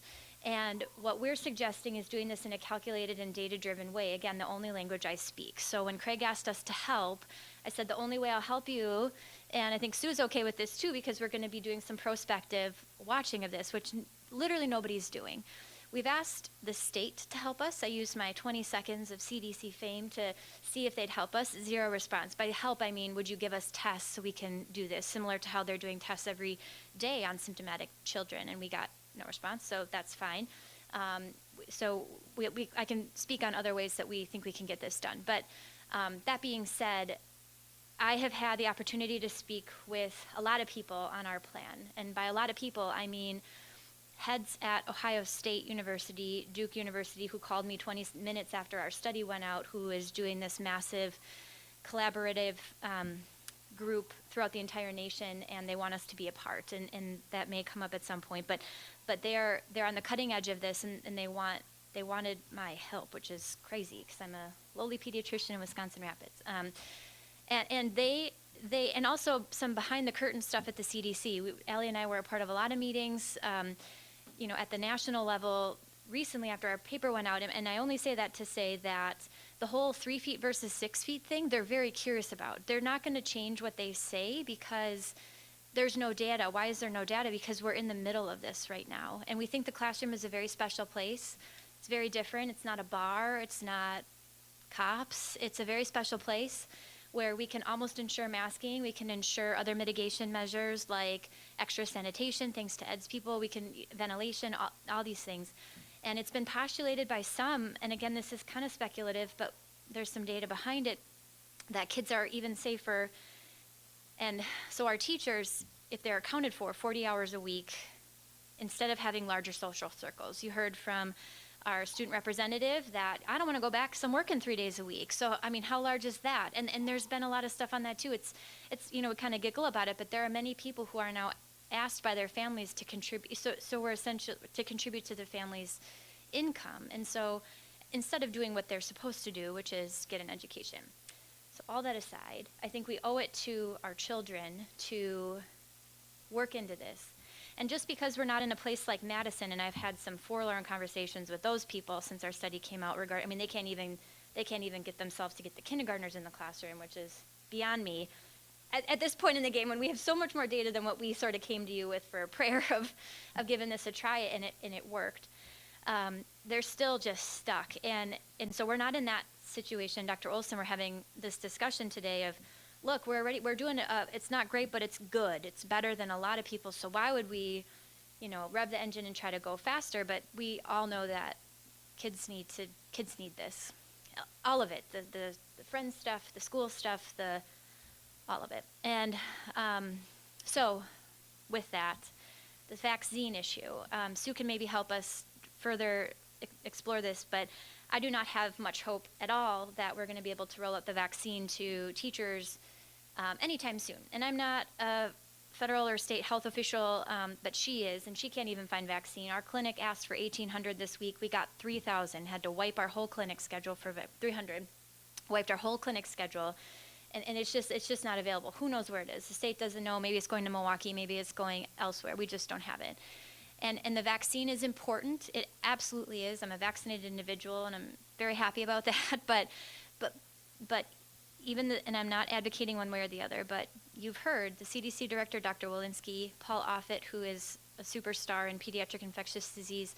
Other people have said the vaccine is not a prerequisite for teachers to go back to regular learning. And I know that's a controversial statement, but it is one piece in the Swiss cheese puzzle of mitigation of viral spread, right? So I think it was hard. A lot of us really wanted this vaccine to be it. Like, we've just done and burned the masks, and I am over quarantining, I'm over testing, I'm just done. And that's just not what it's going to be. Next year we're going to be looking at the same exact stuff we're currently doing.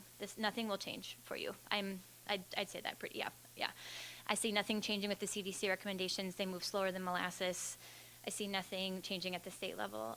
So we can continue rolling on like this with kids kind of half in, half out in this weird limbo where they're kind of learning, mostly not. Or we could try to show in a data-driven way, which many are not, and they're just doing it anyway, that it's going to work. So instead of, I didn't mean to speak for so long, but that's sort of where we're coming from. But I think we wanted to mainly just answer questions in an evidence-based way, and Sue as well.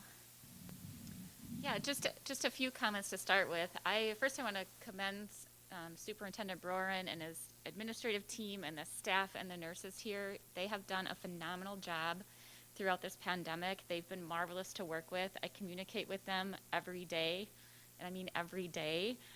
They must be working 7 days a week because that's how often I communicate with them. And because of the great work they've done, that's why you're able to have this conversation tonight.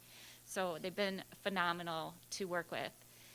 I don't disagree with anything that the physicians have said or Superintendent Broren. I am on board with this plan. I think we need to get our kids back in school. There are some kids who are doing okay with the virtual education, but it's those that are really on the fringe or struggling in other ways that are the ones that really suffer. The kids with mental health issues, the kids who suffer from hunger issues, the kids who are now at home all the time in an abusive environment when they used to have their school escape.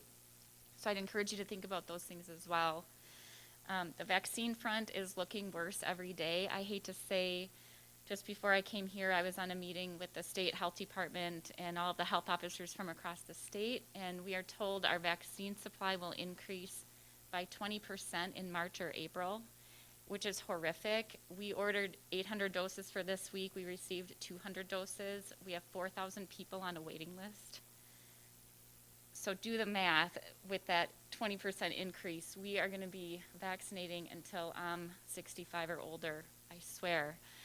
It won't be that bad, but I don't think we should hang our hats on the vaccine. As Dr. Falk said, it really is not a linchpin or a deal breaker. And again, this staff has done a marvelous job. Really, if they keep doing what they're doing, I think you're going to be fine.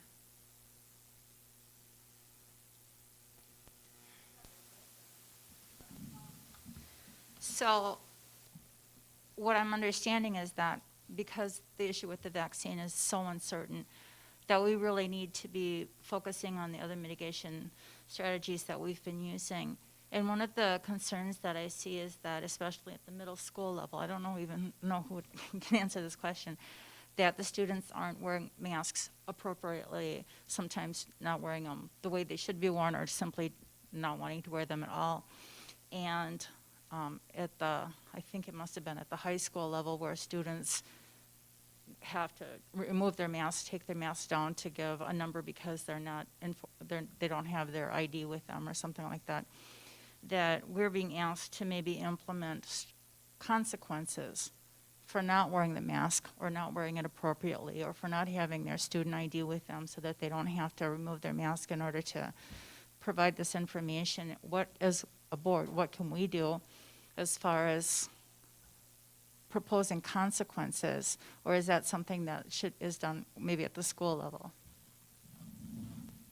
I can take that if that's okay. So, twofold. A kid would not be asked to take their mask down to talk. I'm talking this entire time and have no problem with my voice carrying, and if you're wearing a mask that you can't hear, then you probably can't breathe very well either. So I don't think that would remain an issue. We've done the masking compliance reports. Clearly, it's the people reporting on people, so I would argue that there's human error in some of this stuff, but frankly, our masking compliance, at least if it's being even moderately accurately reported, is well above any kind of threshold it would need to be. In the mid to upper 90s is what we're getting, and frankly, even if there was a couple of staff members that just put down numbers randomly and said, yeah, everybody's fine, it still wouldn't skew the data to that extent to have it be an inappropriate accounting of circumstance. As a former middle school teacher myself, middle school kids are prone to do middle school kid things. And so therefore, having your mask maybe slightly askew or not covering your nose, and you can see that anywhere. You can see that when you go to the grocery store. You can see that in the hospital. You can see that probably at the middle school and at the high school. I think, though, one piece that wasn't mentioned yet tonight, it's been mentioned before, is we could actually increase compliance around masking because you would say exactly this. Look, Broren, you're sitting by Krings. Yes, I am. You guys both have your mask on appropriately. Nose covered, mouth covered, we're both appropriately masked. Right now, we're less than 6 feet, right? And the question would be, if John's positive, does Broren have to quarantine? Right now, the answer is yes, for he and I. But if I'm in 7th grade and John's in 7th grade and we're students in Tracy Ginter's classroom and John's positive and I am next to him, I would not have to quarantine. Because again, the data is supportive of the fact that the masking and enough of a physical distance, we're not touching one another, is the likelihood of viral transmission in that regard is very, very low. So that's really the foundational difference. And what I would say is that we're never going to have 100% masking compliance, just like we're never going to have 100% guarantee nobody's going to get the virus. Some things you can only do what you can do. But that's an important caveat, because as a student that doesn't want to quarantine, or with parents that don't want me to have to quarantine for 7 or 10 or 14 days, I'm going to keep my mask up and be masked appropriately, because then I'm not going to have to quarantine as long as I'm in a classroom setting and somebody can verify I have my mask on. But then that tells you what we do at lunchtime and what we do at some other times are going to be supremely important. And there's some information, it's a good time to mention, in the secondary transition from AB to hybrid, from AB hybrid, to 4 or 5 days, that's been shared with you around expanding lunch hours. But here's the thing, we're still going to have kids quarantined, because if John and I eat lunch together and we're sitting less than 6 feet, or even if we're 5.8 feet apart, we're still going to, if I'm positive, John's going to have to quarantine and vice versa, because we're unmasked and we're in an environment where it's less controlled. If I'm in sports and John and I are playing each other in basketball and we're bumping into each other and I'm positive, he's going to have to quarantine and vice versa. So those quarantine requirements will still exist. However, in a classroom setting and where we're controlled, they wouldn't to the degree, just in that area, to the degree that they currently do. And that's an important difference. And the last thing I'll say around discipline and mask wearing, I've read the commentary, I'm familiar with the commentary, and as I indicated, prior to getting into administration, the majority of my teaching career was at the middle level. Middle level kids can be the most difficult kids you work with, but they're also the coolest kids you can work with. That's personal opinion. But the idea that we need to come down hard on kids, and I guess my question would be, what would you do? I mean, are we going to suspend or expel a kid for not wearing a mask? The answer to that question is no. That'd be insane. Are we going to ask first? Or are we going to say, listen, you got to wear your mask. If you don't wear your mask, then You know, I'm gonna have to make a phone call home, or, I mean, yeah, there's an echelon or a continuum of disciplinary consequences, but much like anything else, particularly with working with middle school kids, the idea of a significant disciplinary consequence to modify behavior is not really a super effective tool at legitimately modifying behavior, right? But if you have 85, 85% compliance, and then you say to a bunch of middle school kids, look, if you're wearing the mask and so is positive, you don't have to quarantine. Whoop. I mean, I'd put it up. You know what I'm saying? If I was a middle school kid. So that might kick them over the edge. But as far as like a significant consequence for inappropriately wearing your mask, I don't think it's necessary, number one, based on the information that we have access to. Number two, as a middle school teacher myself, disciplining a kid for something like that that's can be a fairly minor behavior is really not an appropriate course of action, in my opinion. And then thirdly, I guess I'd be on, we're going to have to remind kids. That's what we do. We remind kids every stinking day. You'll remind somebody at the first bell at 7:34, and then you'll remind them at 7:44, and you might remind them again at 8:04. That's kind of the status quo, particularly at the middle level. But it's the status quo in our schools, and reminding kids to do something and then they comply and go back to normal is kind of like life, in my opinion, in a classroom. So.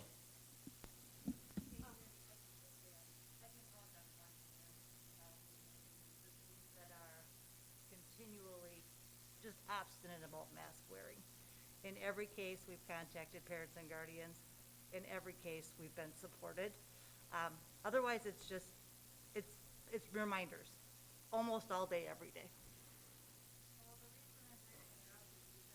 Our packet, well, within the information that was mentioned by several staff members, that kids are not properly masking or social distancing now. And so that's why my concern, and there's someone suggesting consequences for noncompliance need to be implemented. And I think that as far as consequences, I totally agree with what our superintendent has said.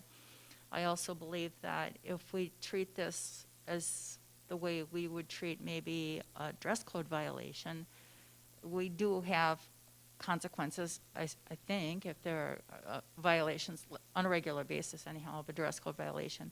I know that the student at the very least gets spoken to about that, as a mother of somebody who had issues with that. That I think that, I don't think we should use talk about suspension or anything like that if people are not wanting to wear the mask. I just brought it up because it was something that I noticed here, that it was several people had commented about that.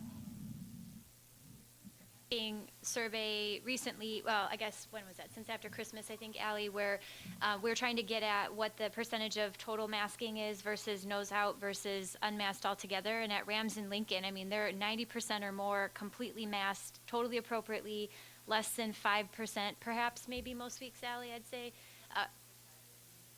Yeah, sometimes a little higher in the middle school, up to 10% perhaps of noses out, but very few, less than 2% a week at most, unmasked altogether. And so I mean, I heard there was some teachers saying that, but the ones that are reporting to me, and of course we're hoping Craig can try to elicit better survey response, especially if we take this leap, because the masking component is going to be massive. It needs to be perfect masking for the quarantining exemption in a classroom, the magical classroom, to happen. So we need to be able to watch how that is happening.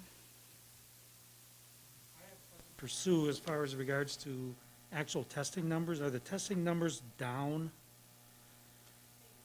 Testing numbers are down significantly, and they're down statewide. Okay.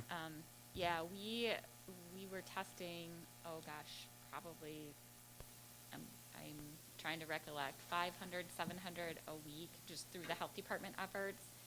Now we're probably testing less than 100, I would say. The National Guard testing is still done weekly. They were bringing 300 test kits, and they're going to start bringing 30. Why do you think that is? I think there's a lot of reasons. In some cases, people don't want to know, which I think that's rare, where people really don't want to know, but that is sometimes the case. There's not a lot of symptoms in our community. When we look at COVID-like illness and influenza-like illness, which is surveillance data that the state collects, by jurisdiction, we aren't having a lot of people with flu and COVID-like symptoms right now, so we'd expect the testing to decline as well.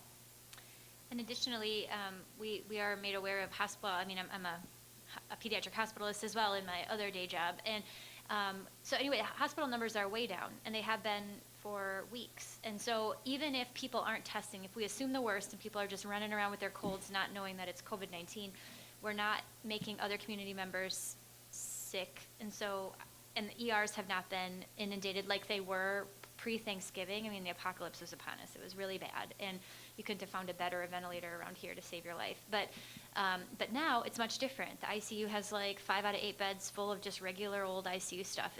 And you've seen that too with your older population. So anyway, I think we're in a different place now. And on that front, one more time, I think, the people who might say, it's working, let's just do this.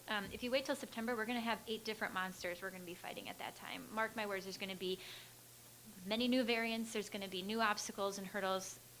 And so it's just going to continue to be difficult in navigating this. And so now seems like a rather calm time in our community, regardless of the vaccine status at this point. Do you consider surveillance testing a prerequisite if we're going to 4 or 5 days per week? It's my opinion that it is a prerequisite. Otherwise, you're not going to know what's going on. You're not going to know what, first of all, we don't know the asymptomatic burden is, and we think it's very, very low. Why? Because as Mr. Boren shared with you guys, there was something published not 6 days ago with 10 million people. They stratified the symptomatic, the ability for people to spread it, and kids 0 to 19 do not seem to propagate the infection at all, which is totally new data. We told you before 0 to 10 were this magic group who doesn't spread a viral cold, which is, in my world, unheard of. I mean, they're the ones who drive everything, RSV, influenza, but even 0 to 19, they don't infect one person beyond themselves, statistically, right? So knowing that now, I think it would behoove us to show that the asymptomatic burden running around in these healthy kids who may or may not know they have it, it would be great to know. And then once we jump in to 4 to 5 days a week, wouldn't it be nice to know that the asymptomatic burden is, or pre-symptomatic burden, I guess if you're catching them early, is the same. I have been working with statisticians all weekend trying to figure out what the magic threshold would be, like when we would tell you we got to shut this down. And it is been near impossible to figure that out because, number one, our sample size is not that large comparative to what we need, because our case incidence from our previous paper, which we're using as kind of a benchmark, because it's the only published data we have on this, is so low. So the incidence is very low. You're going to need a huge population to detect a significant difference, with the variable that we're losing being the distancing piece. So we won't be powered to say, yes, 3 feet versus 6 feet is important unless we have nearly a 6-fold increase in teacher cases. So we're not going to see that, I don't think, because our incidence is so low. But I think it would be helpful because, Craig, Sue, Lisa, Allie, and I can sit around and say, oh my gosh, okay, so we're up maybe 3 extra cases from last week, figure out that percentage and watch that trend as the weeks go on. And we're going to have confounders like spring break. Is this Panama City, or is this, what's going on in the class? And there's going to be other things that we'll be able to kind of take it as hiccups go. But I think surveillance testing is the most responsible way to do it for everybody. Question of mutations of the virus, and some that we not even know about now that are out there. How do you fold that in and provide some safety when it's so unknown and it's obviously happening in other countries and here? It's been estimated that the mutant variants are going to be the dominant variants within like 2 months here. So it's hard to know what's going to happen. The more the virus spreads, the more it's going to mutate. It's going to make itself better, and that's just what it does. And it hops from person to person, so it's until, it's just going to continue. The vaccines, Pfizer and Moderna, both seem to be active and effective against all known variants right now, particularly the B117 that's circulating likely here. The state surveillance is, first of all, the U.S. is like worst in the world regarding mutation surveillance, so it's going to be hard it's going to be a retrospective thing that we figure out we're actually dealing with this. But That being said, all the variants so far have been less deadly but more contagious. We don't know how that'll play out with the age groups. Given that the spike protein's the only thing that seems to be changing in any reasonable manner, and maybe Sue can correct me if she knows something different, but I don't think that's going to be a huge difference among the age groups, because kids have less ACE2 receptors that the spike protein binds to, so they're going to be less susceptible to the better receptors anyway. If there's, based on what we know now about reproductive numbers regarding the virus, it's going to statistically be a teacher or a staff member who causes an outbreak, not a child. Hope that, what we learn in the school building, we take outside the school building, because where I work, I have to wear a mask at work, but they can't mandate when I walk out of the building what I do. We've seen that they work. I go through town and I see a lot of kids with masks on. That makes me happy. I hope that our staff members, when they leave the school building, that they follow the guidelines that are in place, that they keep their masks up, that they stay away from, social media is a wonderful thing. We see what our friends and neighbors are doing, but sometimes we probably don't want to know what they're doing. So, some of the responses I've got, I guess I would challenge back to anyone that's questioning, what are you doing outside of school? Are you following those same mandates, or are you staying safe yourself? Because I don't think we're going to be able to prove if a staff member gets sick that they got it from a student. We could have a sick kid in the school, and that doesn't mean the teacher got it from the student. They could have got it from outside the school building. So, Agreed. go ahead, Rachel. Okay. Hello. So, as I was just sitting here, I was just thinking about what Mr. Rasmussen heard from the students who attended his Zoom conference. Oh, thank you. And I know the biggest concern between me and all my friends is mental health and getting back into a routine. And I believe that, I think, as you guys did the survey from the staff and the parents, I think students really need to have a voice. We need to hear what their mental health issues and concerns are, and then make some sort of response to those issues. I do know that, working, a lot of my friends work 5 days a week. They are outside in the community, working in restaurants, in the bars, where all the cases are. And I believe that as we go back to school, it'll be a lot safer for everyone to be in school rather than working. And especially, some of my friends work at Walmart. I went to Walmart today, I saw 15 people not wearing masks, not even caring about what they were doing, and that scares me. That scares me a lot. So I think preparing students, because until term 3, we have quite a lot of time to just talk to students, prepare them, tell them that masks are incredibly important to avoid quarantine. That, I think, is what's going to drive high school students to wear masks and to just know that this is what happens to avoid quarantine, because everyone hates quarantine. I know that for a fact. I've been avoiding it like the flu. No thank you. And I'm also I'm worried for spring break, because I know people who are going to be traveling, and of course coming back, and I'm very worried about that, because then of course you have to quarantine and then all that, but whatever, and I have other questions, but they're not for this. Okay, thank you. Thank you. I think back to, when we were here in the summer, I think we were all hoping, and, I guess myself, I can't speak for anybody else, but for myself, I really didn't know how effective masks would be, because you think, well, really, if it's that tiny of a particle, won't it get through the fabric? I think it was parsed wrong from the beginning. If the federal government would have stepped out and said, you wear a mask, it protects you, we'd have everybody in masks. But instead it was phrased, it'll protect your neighbors, your friends. And then you get the pushback, well, it's really not that important. So, I've been happily impressed in most places I go to see masking, and I find myself counting people. We were in Pick and Save the other day, and we were counting the number of people we saw. And it was in Point. It was a busy store. I think we came up with 6 from the time we walked in, and my wife commented how many that was, and I said, yeah, but look how many people were in the store. There was probably 250 or 300 people we saw, and out of that, there was 6. So I think that's pretty good. And you said Walmart, I'm sure there was a lot, but think of how many people were in the building. Percentage-wise, it's probably pretty good. They just stand out. So, maybe we can be better neighbors and friends to encourage people to put the mask on, and, maybe positive reinforcement is better than negative reinforcement, especially with kids that age. You know, we've had the elementary schools open. We haven't had to shut down an elementary school. And what's the difference between a fifth grader and a sixth grader? Not a whole lot. They got bigger class sizes. You know, there's a lot of kids in that classroom, but, you know, maybe at that age they're following the direction a little bit more, where they're feeling a little bit more freedom when they get into the big building with their own lockers and all the things that they didn't have at the elementary school.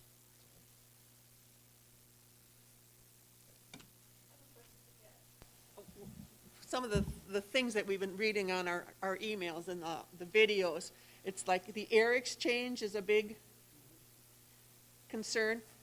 Do we max out at that at Rams and Lincoln?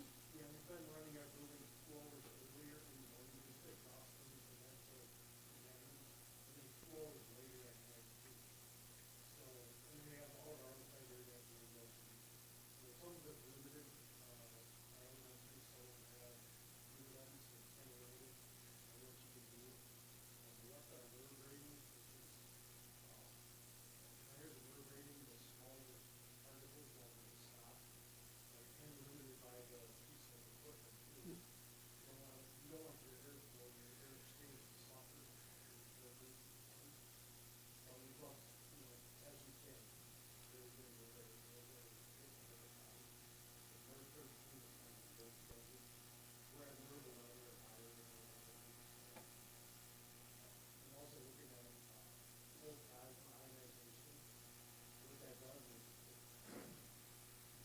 it attaches both negative and positive ions, makes things heavier, because the cotton filters are masked easier.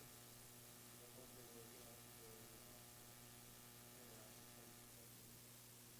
and that would actually become, you know, we're not just looking at this pandemic, but it has the lower bacteria, viruses, hundreds of thousands just keep more kids as possible. That's kind of our goal. But then, you know, we're doing all of this sanitation too, bringing out best practice stuff. Kids are kind of finding this more everywhere now, and Yeah. it's like off six years, but, you know, I was a visual student last year at the secondary building. I had one of my guys coming in at Lincoln, and clean the balls out, and just go spraying. And trying to look at doing that at the middle school too. There was that, what Harvard epidemiologist was saying, you know, that we're literally over cleaning because you clean something and somebody puts their hand down, or if it hasn't been cleaned, they've picked up all the germs and the germs aren't there now. So that was something new today I learned. So I don't know how much we're cleaning. They're saying that this will be come back next year stronger, because everything is so clean. And even you go into Walmart, all you can smell is disinfectant. People walk in there, so hopefully that's not the case, but. Follow-up, kind of dovetail that, what Ed just said. Question for the principals, because another concern that I'm seeing with the parents and with the staff is with the extended number of lunch hours, the ability to clean in between. You know, do we have the people, the staff, whoever it is, what we need in order to be able to make sure that it is done, cleaned up between each period of lunch? Well, that's one thing, it's not just our group, I mean, teachers are expanding needs, the kitchen staff, you know, and they generally, and Liz can speak to this more, but they sanitize between lunches anyway, you know. So that hasn't changed that much. The thing is in the classrooms, you know, where your kids are switching desks, you know, we try to hit stuff in between a new job coming in. But who's doing that? I mean, because we're already asking so much of our teachers and our staff to say, okay, now we're going to have one extra task for you to do this hour and then another task the next. I mean, we're already asking so much of our teachers, our staff members. If we have these extra lunch periods, who's going to be doing that cleaning up? Is it the same people going to just be required to kind of double their tasks? One of the areas at lunch is, you know, we'll, at least at Lincoln, and I don't know what Tracy's schedule, we'll have an additional lunch period in there, and the time frame between lunch periods is not reduced. It's the same as it is now. And we have our aides and Lizzie's staff as well that will just continue to do the tables. You mentioned classrooms. Our teachers already do that. The chemicals or the cleaning agents that Ed has, our teachers spray down at the end of every class period. And by the time the next student comes in, it's already dry. So that's already a standard practice within the classrooms right now already.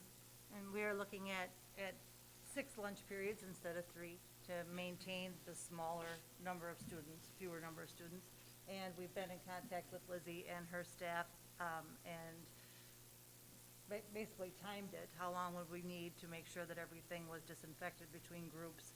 And are taking a look at who would be assigned for the regular lunch duty, as well as any support staff that we would have available. So it's not, because it's not a done deal, I can't answer specifically, but we have been in contact and we've even practiced to try to make sure that we're ready to roll on that. I guess my question would be piggybacking off of the cleaning and aspect. What factors led to the determination that Monday would be the deep cleaning off-campus day for students?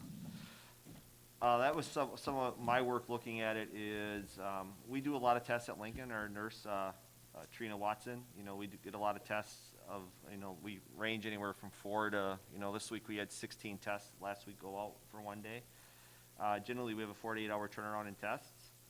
So the thought of going with that is we'd get test results back from Thursday, Friday, and Saturday. And so if we knew we had some issues, that we're generally doing the nasal swabbing testing of internally within our building, that day gives us the biggest bang that we get the most test results back.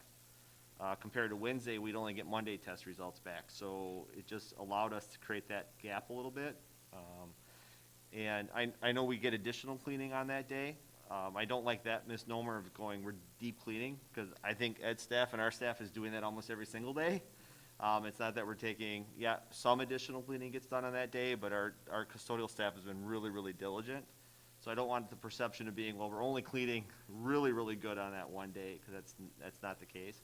But really, it was some of that testing capability that would allow us that greatest bang for our buck, I guess, to get some of those results back. And, Sue emails out every single day of how many students are quarantined. So it just allowed us to catch up from that weekend. So we could have a better idea on Monday or Tuesday morning. Yeah, and I admittedly did not do an excellent job of outlining why it would be the Monday. Part of that was with intent, and part of it was because, it was overlooked. But in the communication, too, what was shared is that, there's going to be additional details to follow. And if we move forward with the plan, and one of the pieces is surveillance testing, there's going to be probably a 4-week period that we conduct surveillance testing to get ourselves that baseline. So we're not looking at implementing this next week, right? Yeah, we're going to have opportunities over that, roughly 30-day period to make some determinations about operational items that are still in the mix, recommunicating with families around all of these aspects and outlining it. In fact, until we received it, which is another great reason why you do a survey, but until we received the feedback from some of the parents in the survey, which said, hey, why not just keep Wednesdays, because we've already organized a schedule in that regard. Ron shared why that is, but I honestly hadn't even thought about it, because what I thought in my mind is my wife and I both work, and I've got 3 high school kids, and if they're home Monday or Wednesday, it wouldn't matter to me. You see what I'm saying? But it does matter to some parents that have different jobs and circumstances that they may have freed up their Wednesdays, because that's when they know their kid might need a ride into school to get support, or might, have a little bit more free time on a Wednesday versus a Monday, Tuesday, or Thursday, Friday. So understanding that, but we would have to ultimately make a final decision, and communicate that out, weighing the pros and cons, because as Ron indicated, the biggest issue may be around our ability to identify, particularly with surveillance testing in place and our regular testing, that we have enough time to kind of stay ahead of that. And that's why that Monday would be beneficial, because as Ron mentioned, you can capture, I would argue you might even get Wednesday, Thursday, Friday, Saturday, and be able to accommodate that via a Sunday, Monday, potentially on that shift. So that's where the Monday rationale came from, and that wasn't explained super well. I'd also point out, one of the questions would be, how the hell are you going to do all this surveillance testing, right? Because that's a lot of people. And Dr. Falk's already volunteered herself to help in that regard. And I don't know this for a fact, but just I do know for a fact we've added staff health aides to both offices at Lincoln and Rams. That was in process as a result of dealing with the pandemic anyway. So those individuals could certainly assist in that regard. And we would most definitely need some additional assistance in the heat of this from either the Aspirus or, individuals that are willing to come and help and swab people for, a couple of days a week. So we have to put some of that together too as we roll this forward, because if we do the testing, it's going to be a significant number of people, more tests than we've done, number one, and we're going to end up doing it for, it's not like 4 weeks and then you're done, because that you could limp through and figure out. But we're going to do 4 weeks before we start, if we make the modification. 4 weeks before we start, we'd implement, and then we'd do 4 or even longer than that after implementation, 4, 6, or 8 weeks. And clearly, that's going to be a fairly significant trajectory, so we have to make sure that that's staffed appropriately as well. When you're talking about incremental steps, which is how you phrased it, or whoever phrased it in the surveys, talked about the incremental steps that would be taken. I'm understanding the first incremental step would be to get the people with the surveillance testing. Are there other steps, or is it we do the surveillance testing and then we go to the 4-day? What are the incremental steps that we're talking about? Yeah, and I'm referencing incremental steps over the term of the pandemic. So when we identify and know more information, that we are proactive as much as we can be and make modifications to what we're doing. One of the things that I'd cite relatively recently, which didn't garner a ton of attention, it wasn't the topic of board debate, but was the modification to the quarantine guidelines, where we have early out options after 7 days of quarantine or 10 days of quarantine. And we implemented those modifications in consultation with the health department because, frankly, if the CDC modifies quarantine guidelines and the data that we're seeing is not significant or minimal school spread, why would we not implement modified guidelines, right? And that was a conversation that, I don't know, how long did we talk about it? A couple weeks probably, and then implemented what that change was, or maybe it was even a week. But that would be an example of when changes are made either by the CDC, the health department, or by, I would argue, local or statewide or even nationwide conversations.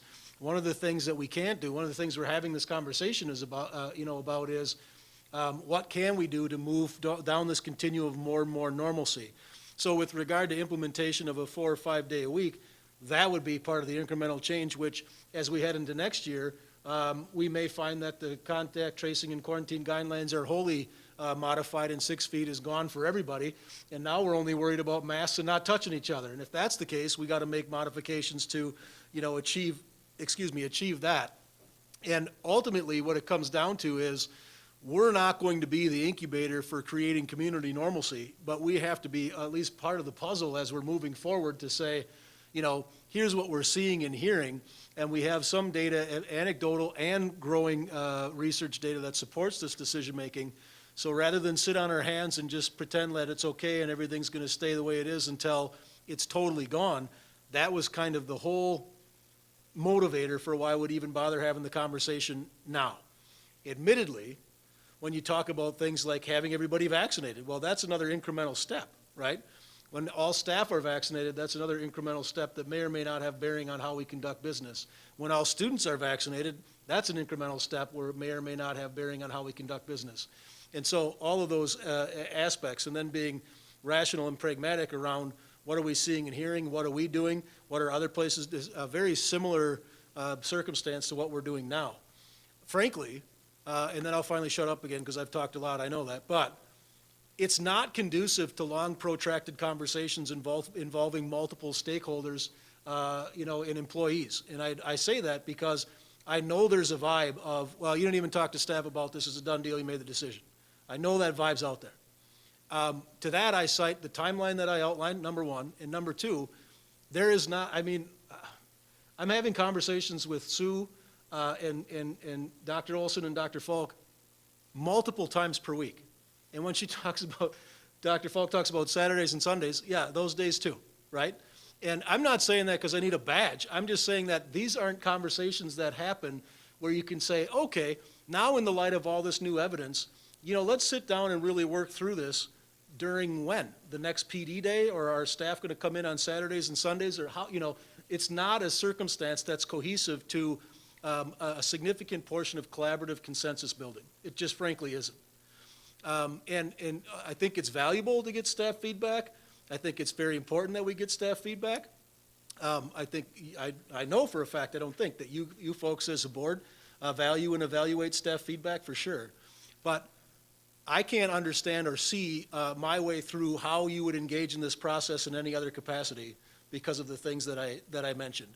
If this was about me and what I think is right, it wouldn't, it's not even a conversation we'd have. Because frankly, it's easier for me if we just keep things the way they are, to be honest with you, as a human being. Things are just fine, right? Well, I rock the boat, things are fine. But there's a big part of me that says, okay, when we know this, there's a point in time where our obligation is to evaluate and proceed in a different capacity as long as we are reasonably assured we can do so safely. And I would believe that I'm derelict in my responsibilities if I'm not doing those sorts of things, right? If we're not being as proactive as possible. And when you're in the mix of a storm, trying to be proactive is pretty tough. I mean, you can't, you don't have access to the normal latitudes that you would. However, the costs are significant, right? And the timeline is incredibly important. I don't think we have to implement from now until the end of the school year. But once again, if we don't do something at least for the last couple of months of the school year, I'm terrified for what we're going to do to head into next year. And when I say terrified, not because I'm worried about health and safety, but because it's going to continue down this path, and just statistically moving through this echelon of opportunity becomes more and more difficult. And what will happen over the summer, potentially, is the CDC will come out and say, you know what, you can do whatever you want. And it'll still be, well, hold on, we don't, you see what I'm saying? So if we're doing these modifications in a simultaneous fashion, and I think Amy said it the best, it's as though there's always going to be a litany of potentials about a new variant, or about vaccines, or about physical distancing guidelines, or all of these aspects are clearly in the mix. And when we know new pieces of information, it makes sense that we access that and make rational changes if circumstances deem it necessary. Go ahead, Larry. I think one thing that I've always known, and I think probably everyone in this room knows, it's clear now that schools and educators make a difference, because it's customary to celebrate when there's a snow day, but when there's a whole bunch of absence of schools and educators, we lose. They make a difference, and that's a good thing to know that we do that.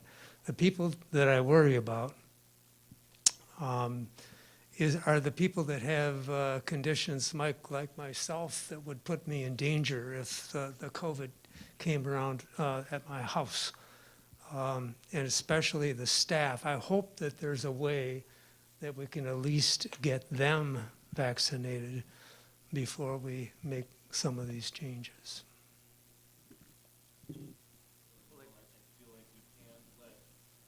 Fear and anxiety totally rule the decisions we make either. I mean, at some point, we have to look at the science and the data to say this is the right decision to make. I mean, there's not going to be a switch that gets flipped where everything is back to the old normal. That won't happen at any point in time, because not the entire population will be vaccinated. So even if 80% of the population is vaccinated, that's still at least 20% of the population that could still get sick. So I think at some point, we have to make the decision, and I think we knew that months ago. As far as the vaccine goes, we don't have a drop dead date. I'm hearing where I work, we might get it in the spring, we might get it in the summer, could be the fall. We just don't have any, we're not at the forefront, and we shouldn't be. There's a lot more people that should get that shot before my generation. So I think if people take the proper precautions, we're doing everything we can inside the buildings in a positive way. I think we've minimized the risks as much as we can. And we don't even know if there's a vaccination that will be developed for young children. It's entirely possible that it won't exist. Go ahead, Ron. I think one thing overlooked in this conversation about the classrooms is we're still going to request and strongly encourage staff to stay 6 feet apart. That does not change. I think the only thing we're looking at in the traditional setting is not quarantining students, because they will be within that 6 feet. We've been pretty clear on that. That staff is to attempt to and strongly encouraged to maintain that 6 foot physical distance.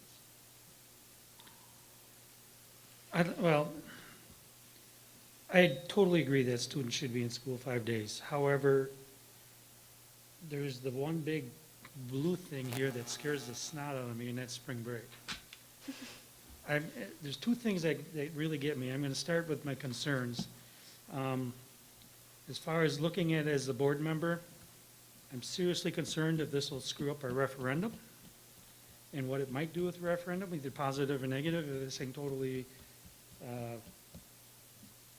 flops, and then we have to go back. So here's my second biggest fear, is that if something goes wrong and we have to upset these family schedules, we go 3 weeks in and all of a sudden, hey, this ain't gonna work, we gotta go back to the 2 days. Okay, a lot of parents have set up their schedules for this 2-day cohort. They figured it was gonna happen all year, they've juggled jobs, they've scheduled times, they get people coming to work and all that type of thing, and they get daycare, they have transportation. There's a whole lot of things that go on in the background as a parent. I can just say, I thank God I don't have to have a kid in this. However, my son is at a med school in Milwaukee, and he told us that he's being trained to give vaccines because they don't have enough people down there to do it. So I found that interesting, and he's a graduate of Lincoln too. But I have concerns about what's going to happen with the referendum if something goes bad. I have the timing of spring break. I can't realistically say this can happen in March because there's no way we can get surveillance testing rolling and get everything back. That takes 4 weeks. And there is no way in God's green earth I could approve this plan ever without full testing. And without some more science. You know, the science is there and you guys are doing a fantastic job of getting us stuff. But it's still, the other concern is this community sucks at masking. And I'm not going to lie, people need to take this seriously because of, and the people that are doing it are people that are in the elderly ages. I mean, I go by a Quick Trip, and a lot of times I'll stop there and I wear my mask every time. It says right on their door, masks required, but yet there's nobody telling them that, hey, you need to have that mask on, which disappoints me a lot, and I've written Quick Trip about that because I go, why you put the mask on the sign on the door if you're not going to enforce your policies? But that's a whole other story. But that's the other thing that concerns me. I know the kids aren't the spreaders, and I know the kids are doing everything they can do at school. My concern is when they get home and these parents aren't wearing the masks when they go out, they're putting their kids at risk. I mean, they're putting any plan we put together at risk, so that is a concern. I have concerns about liability of the school district and litigation if we don't follow these CDC guidelines, and that's everything you see, every ad. I think I heard at least 8 things or saw 8 things between TV and radio and social media and stuff, 6 feet, all of that. The busing transportation, that's still kind of, if that's going to cost us more, if we have to keep the busing, if that's going to be an issue. I think the bigger issue is that these parents aren't going to want to put their kids on the bus, and we're going to have a heck of a lot bigger congestion at the schools and some issues there. Passing time and lunchrooms are also a concern, and make sure that there's the safety there. Cost of testing, that is a concern. I mean, it could be up to a couple $100,000 of testing costs. That to me is a lot of money, and I don't really like taking that out of our budget somewhere. So if we don't find a cost, like Craig had said something about, we might have a source, but if we don't have that source, I want to know where that budget money's coming from, because that's a big chunk of money. I mean, and if it's important, but it's also a big chunk of money, and we're going to referendum and we're asking for more money. So that's the question I have with the referendum and my concerns about that. Those are my biggest fears. Craig had said something, we'd be crazy to do this in the fall. Well, then what are we here? Really crazy to do it now? I mean, I don't know if there's a good time. I don't foresee it happening March, because I don't think we can pull off the numbers, but I'm concerned about the failure part, and I don't want to upset parents' schedules any more than we already have. I understand the 2-day, the 4-day. There's a lot of parents that chose to put their kids in virtual, even though they shouldn't have been there, but they did that. That was the parents' choice. But it's a big burden on everybody, but it's also a concern when you have a referendum out there and you have liabilities and everybody in the world wants to sue somebody. That's a concern.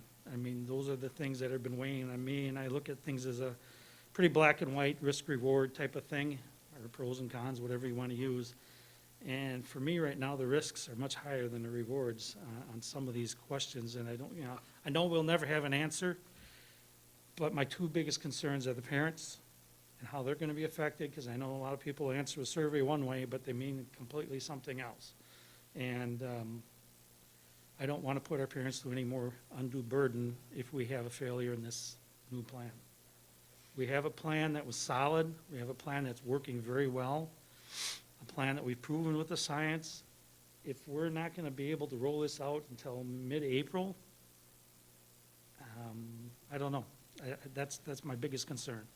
And of the concerns that I've gotten, any feedback from staff, parents, anybody that I've talked to, those are their concerns about our schedules being messed up, and then we have to redo this whole thing again.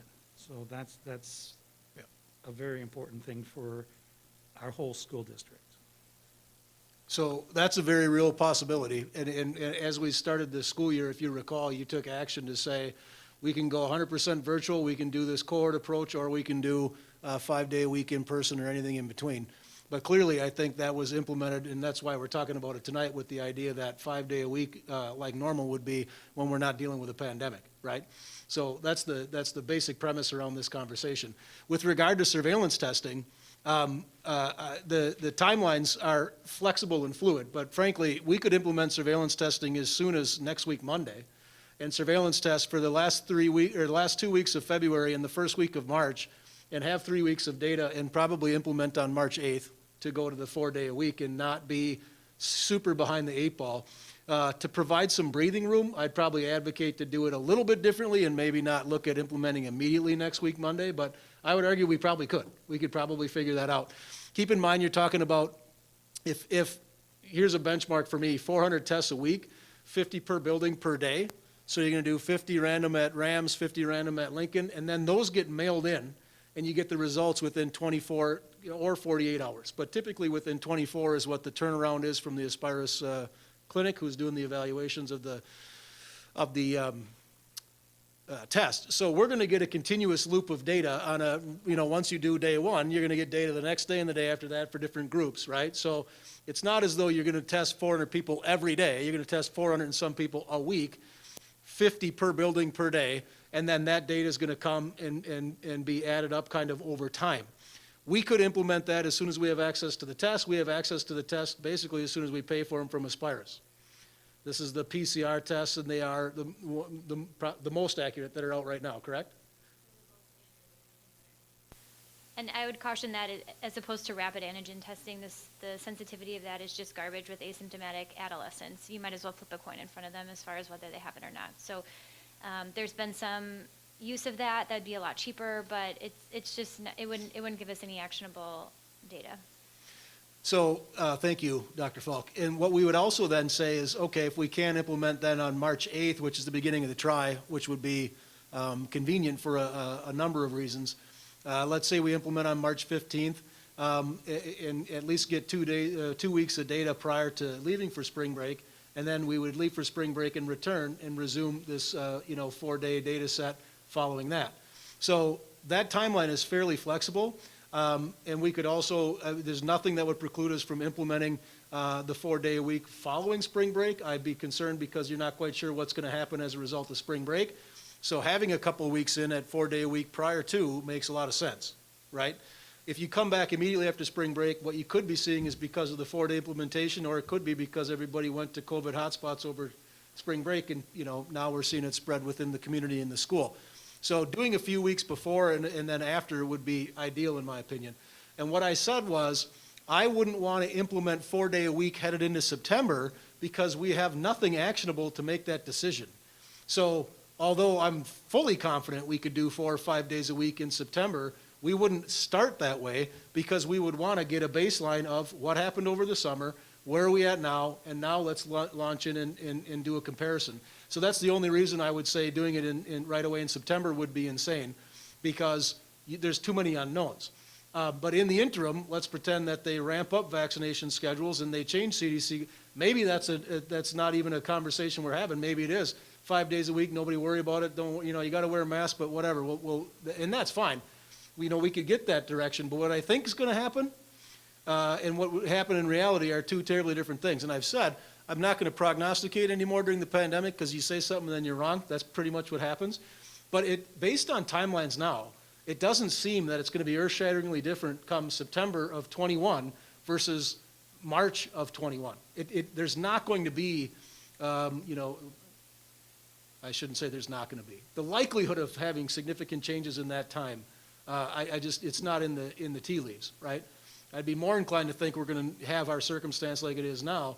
Our summer could be crazy. We could be back with more cases and go, oh God, I don't even think we should do this, and then implement the cohort approach right away. Or we could be, you know, right back into 4 day a week. Someone might say, well, knowing that about the summer, why would you try it now? I think I just highlighted that, why that would be. Because then we know we have a rational basis. And frankly, we could compare what our positivity rates are to the, you know, both pre and post as compared to the community, because that's also going to be a benchmark comparison. And then if we know in July and June, July, and August, it's going crazy, crazy, crazy in the community, our conversation probably isn't going to be how are we going to get kids back here 5 days a week and not worry about this. It's going to be different, right? So all of that is good data as you make those decisions. And this isn't me saying this has to happen. That's the other thing I can't stress enough. This is me saying if we have access to information that it seems as though, it's strongly suggested that we could have kids together 4 or 5 days a week and likely not exacerbate a circumstance or create you know, more and more and more mushroom of infections of COVID-19, we should do it. That's pretty much, if you're going to pare it down to nothing, that's what it is. That's what it is from my perspective as a superintendent and as a dad. And as a dad, my kids are not struggling. I'll you know, not struggling grade-wise. I'll cite myself as a case study. That's because of my wife and her genetics. They have nothing to do with it, just for the record. But the bottom line is, they're doing okay. But they're not doing okay in other elements of what it means to have a consistent schedule and expectation 4 or 5 days a week. You get up, you go do your thing, and then you go back home. And just frankly, that baseline schedule creates motivation. It creates self-worth. It creates all of the things that we're looking to create in our kids that just having regular responsibilities create. And I can do that at home. I can hold my kids accountable. I can make sure you're not staying up till 1 o'clock playing, you know, on the PS4, all of these things. We can do those things as parents, and we do those things as parents. But that is not the same as being in front of your, with your peers and in front of teaching staff and other supports 4 or 5 days a week. It just flatly isn't. And I'm not here because, oh, this is punishing my kids. Honestly, my data set would be, my kids are probably going to be okay. That's not even what I'm thinking about. And I'm not citing that because I'm some awesome parent. I'm citing that that's reality for me. What I'm citing is there's much broader implication to what we're talking about, and it's got nothing to do with A, B's, C's, D's, and F's, to be honest with you. Very little. Very little. We come back next school year and all of the kids are, you know, half a year, 3/4 of a year, a full year behind. What are we going to do? We're going to teach the kids. That ain't going to change. We're going to teach the kids. I'm not worried about that. I'm not worried about the kid that didn't get an A on the AP Chem exam. I'm not really worried about it. What I am worried about is where I'm developing my self-worth, where my responsibilities lie, what's my social emotional health look like. Those are the aspects of why we're even having the conversation, not because of academics or some stupid state test or any of these other things that are very important, don't get me wrong. They're super important. But in a scheme right now, I could care less. The goal is to get all kids back so that we don't have any more Fs? No, that's not. You notice we didn't even talk about grades. And I get on this diatribe simply because moving down that continuum, even if you have to shift back, even if it's at the cost of a referenda, to me, it's worth it. If the motivating factor was a potential passage of a referendum for me, probably keep your mouth shut, maintain the status quo, glad hand as many people as you can, play by the rules, just be nice, and everything's going to be okay. I haven't lived my life that way, and I'm not going to live my life that way now. I think we have 2 solid referendum questions. I think we're couched perfectly to ask these questions of the community. And frankly, I think the community wants us to be evaluating mechanisms to have kids in school more towards normalcy with more frequency, as long as we can do so in a safe manner. And that is regardless of whether or not a referendum passes. I'm just throwing that out there. Because I was also accused of, we're doing this because we want the referendum to pass. And frankly, until someone mentioned that, I'm like, what? Oh, I see, yeah. So the community sentiment is such that kids need to get back, and if we get them back, then we'll pass a referendum. If that's what it takes to pass a referendum, I'm not doing this job anymore. Because I'm more than happy to run around, do the dog and pony show slides, talk about tax impact, talk about this, talk about that. What are we going to do with the money, and prove and have evidence about how we're doing that? But my God, if we're going to go through this rigmarole just so that a referendum passes or fails, whatever. I mean, that's ludicrous. That's flatly ludicrous. And the final thing I'm going to say, and then I'm going to shut up. That's the second time I said I was going to do that. And you know, because I was going to lose my mind. Everybody knows it's coming. Everybody knows. Because I'm prone to that. But there's a lot of passion here. And that is, look, there's no ulterior motivation here, aside from kids. And the idea that it's regardless of staff. Oh, staff can just, whatever. We don't care. They can die. They can get the virus, and it's no big. I cannot believe that people would even say that or have that thought process. Because why are we talking about it now? This stage is set as to why now. In November, I say that. You'd look at me like, what are you talking about? There's no way these people would be sitting here with a straight face and going, yeah, Brian, that makes a lot of sense. Let's do it. So the referendum passes. It would be insane. Right? So implementing this at the cost of staff or the community would be, why? What would be the motivation? So a referendum passes? So I don't get any angry phone calls anymore? Trust me, it ain't both of those things, or either of those. The reason being is because the referendum will stand or fail on its own, and this community will vote or not vote for or against it based on information that has some relevance and sometimes not. That's beyond my control. And I'm going to continue to make good decisions, and I'm going to continue to make stupid decisions. And I'm going to get angry phone calls tomorrow, and I'm going to get them 3 weeks from now, and I'm going to get them 2 years from now. Okay? Those aren't motivating factors. They flatly are not. We need to move down the continuum based on rational thought processes and approaches for our kids. That's my foundational argument. Not at the cost of anybody or anything, right? We know there's a virus. We know it spreads. Might it spread more if we bring more kids into the classroom? Yes, it might. Do we think that there's data that supports that it might not? Absolutely. In fact, more that it might not than it will. If we had the alternative, we wouldn't have the conversation. Okay, now I am done. Thanks, Greg. Yeah, you're welcome. As far as the surveillance testing, going back to that,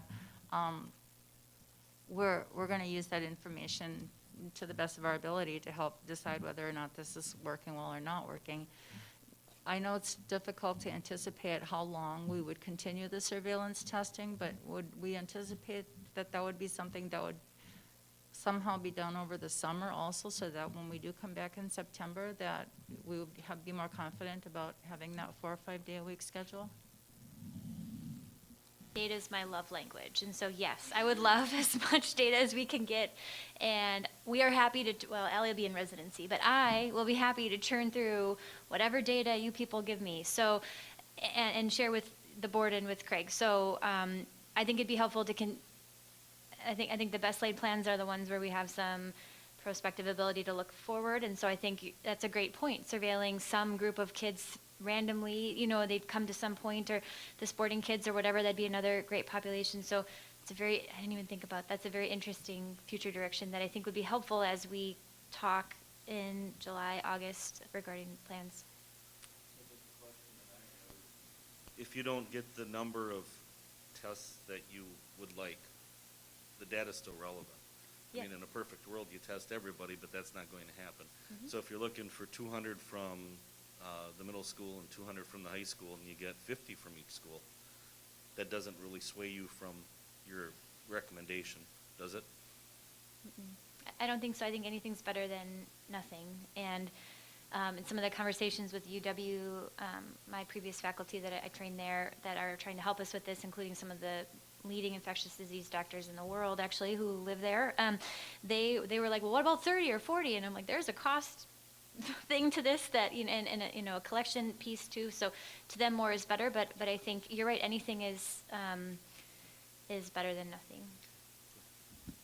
Yeah, and cost-wise, because that was brought up when I was going to talk about it, but then my passions had me run away a little bit. So if we were doing this threshold of like 457 per week, you're talking about, at $70 a test, $31,990 a week. So that's a lot of money. And when we're talking about taking out of a budget, it's not coming out of our budget for kids and staff.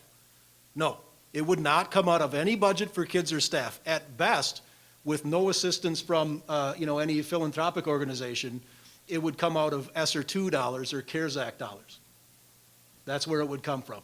And then the question, because those are all earmarked towards reopening schools, mitigation strategies, testing is even outlined in there. And so do we have enough ESSER II dollars to cover like 8 weeks of surveillance testing at $31,990 a week? The answer to that question is yes. Yes. Yep.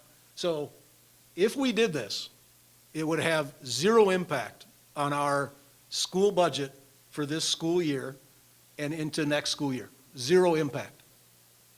Now, could we take, if we implement this and spend, let's say, $200,000 on surveillance testing, and it all comes out of ESSER II dollars, could it be said, well, you could have spent that on something else? Yes, absolutely.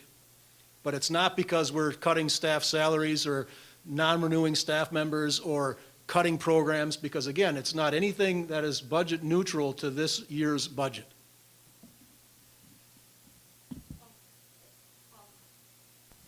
When John was talking, I took some notes. And no matter what we do, we're going to make some people happy, and we're going to make some people unhappy. We can't please everybody. And you talked about if we were to go to this 4 or 5 days a week, and then we have to all of a sudden go back to a cohort. We had that same problem in the fall. We started with a cohort, and there was a possibility that we would have to go all virtual if, all heck broke loose. So that's something we worked with in the fall also.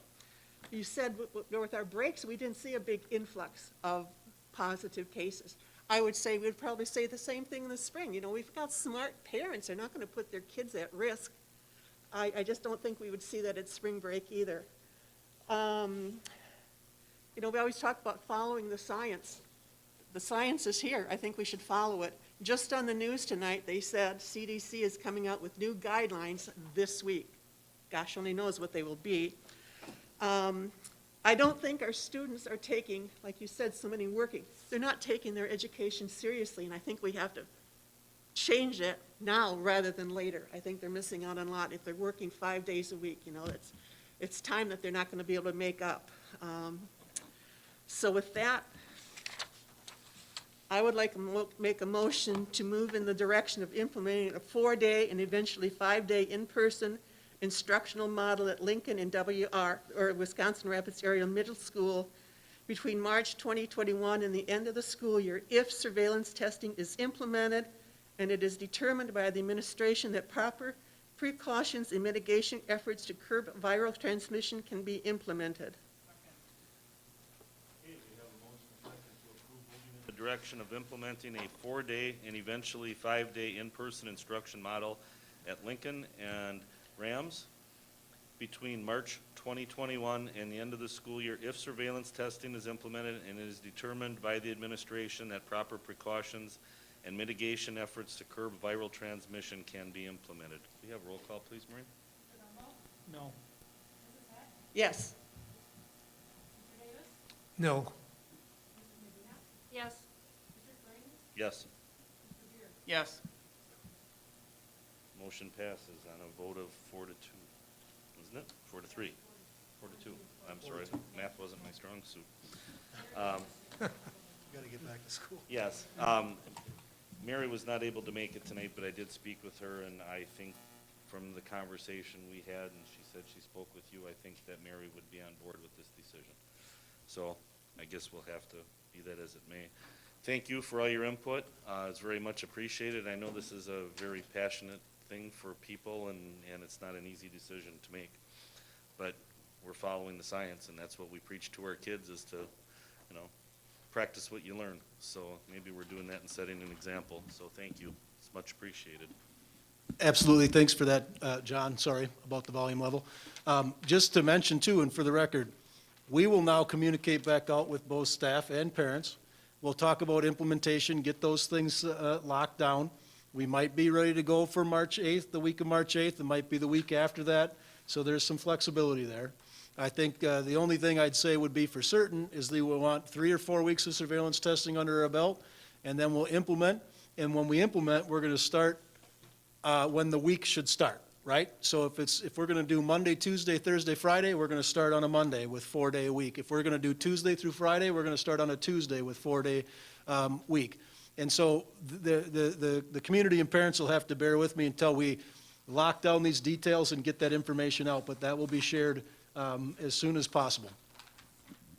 Okay, looking forward to the calendar, we do have community meetings coming up, and those are listed on our calendar. And with that, we're adjourned. Thank you, everyone. Have a good evening. Animal parenting. Make sure your kid has a jacket when it's below 0. Jacket period. I can't get him to grab one.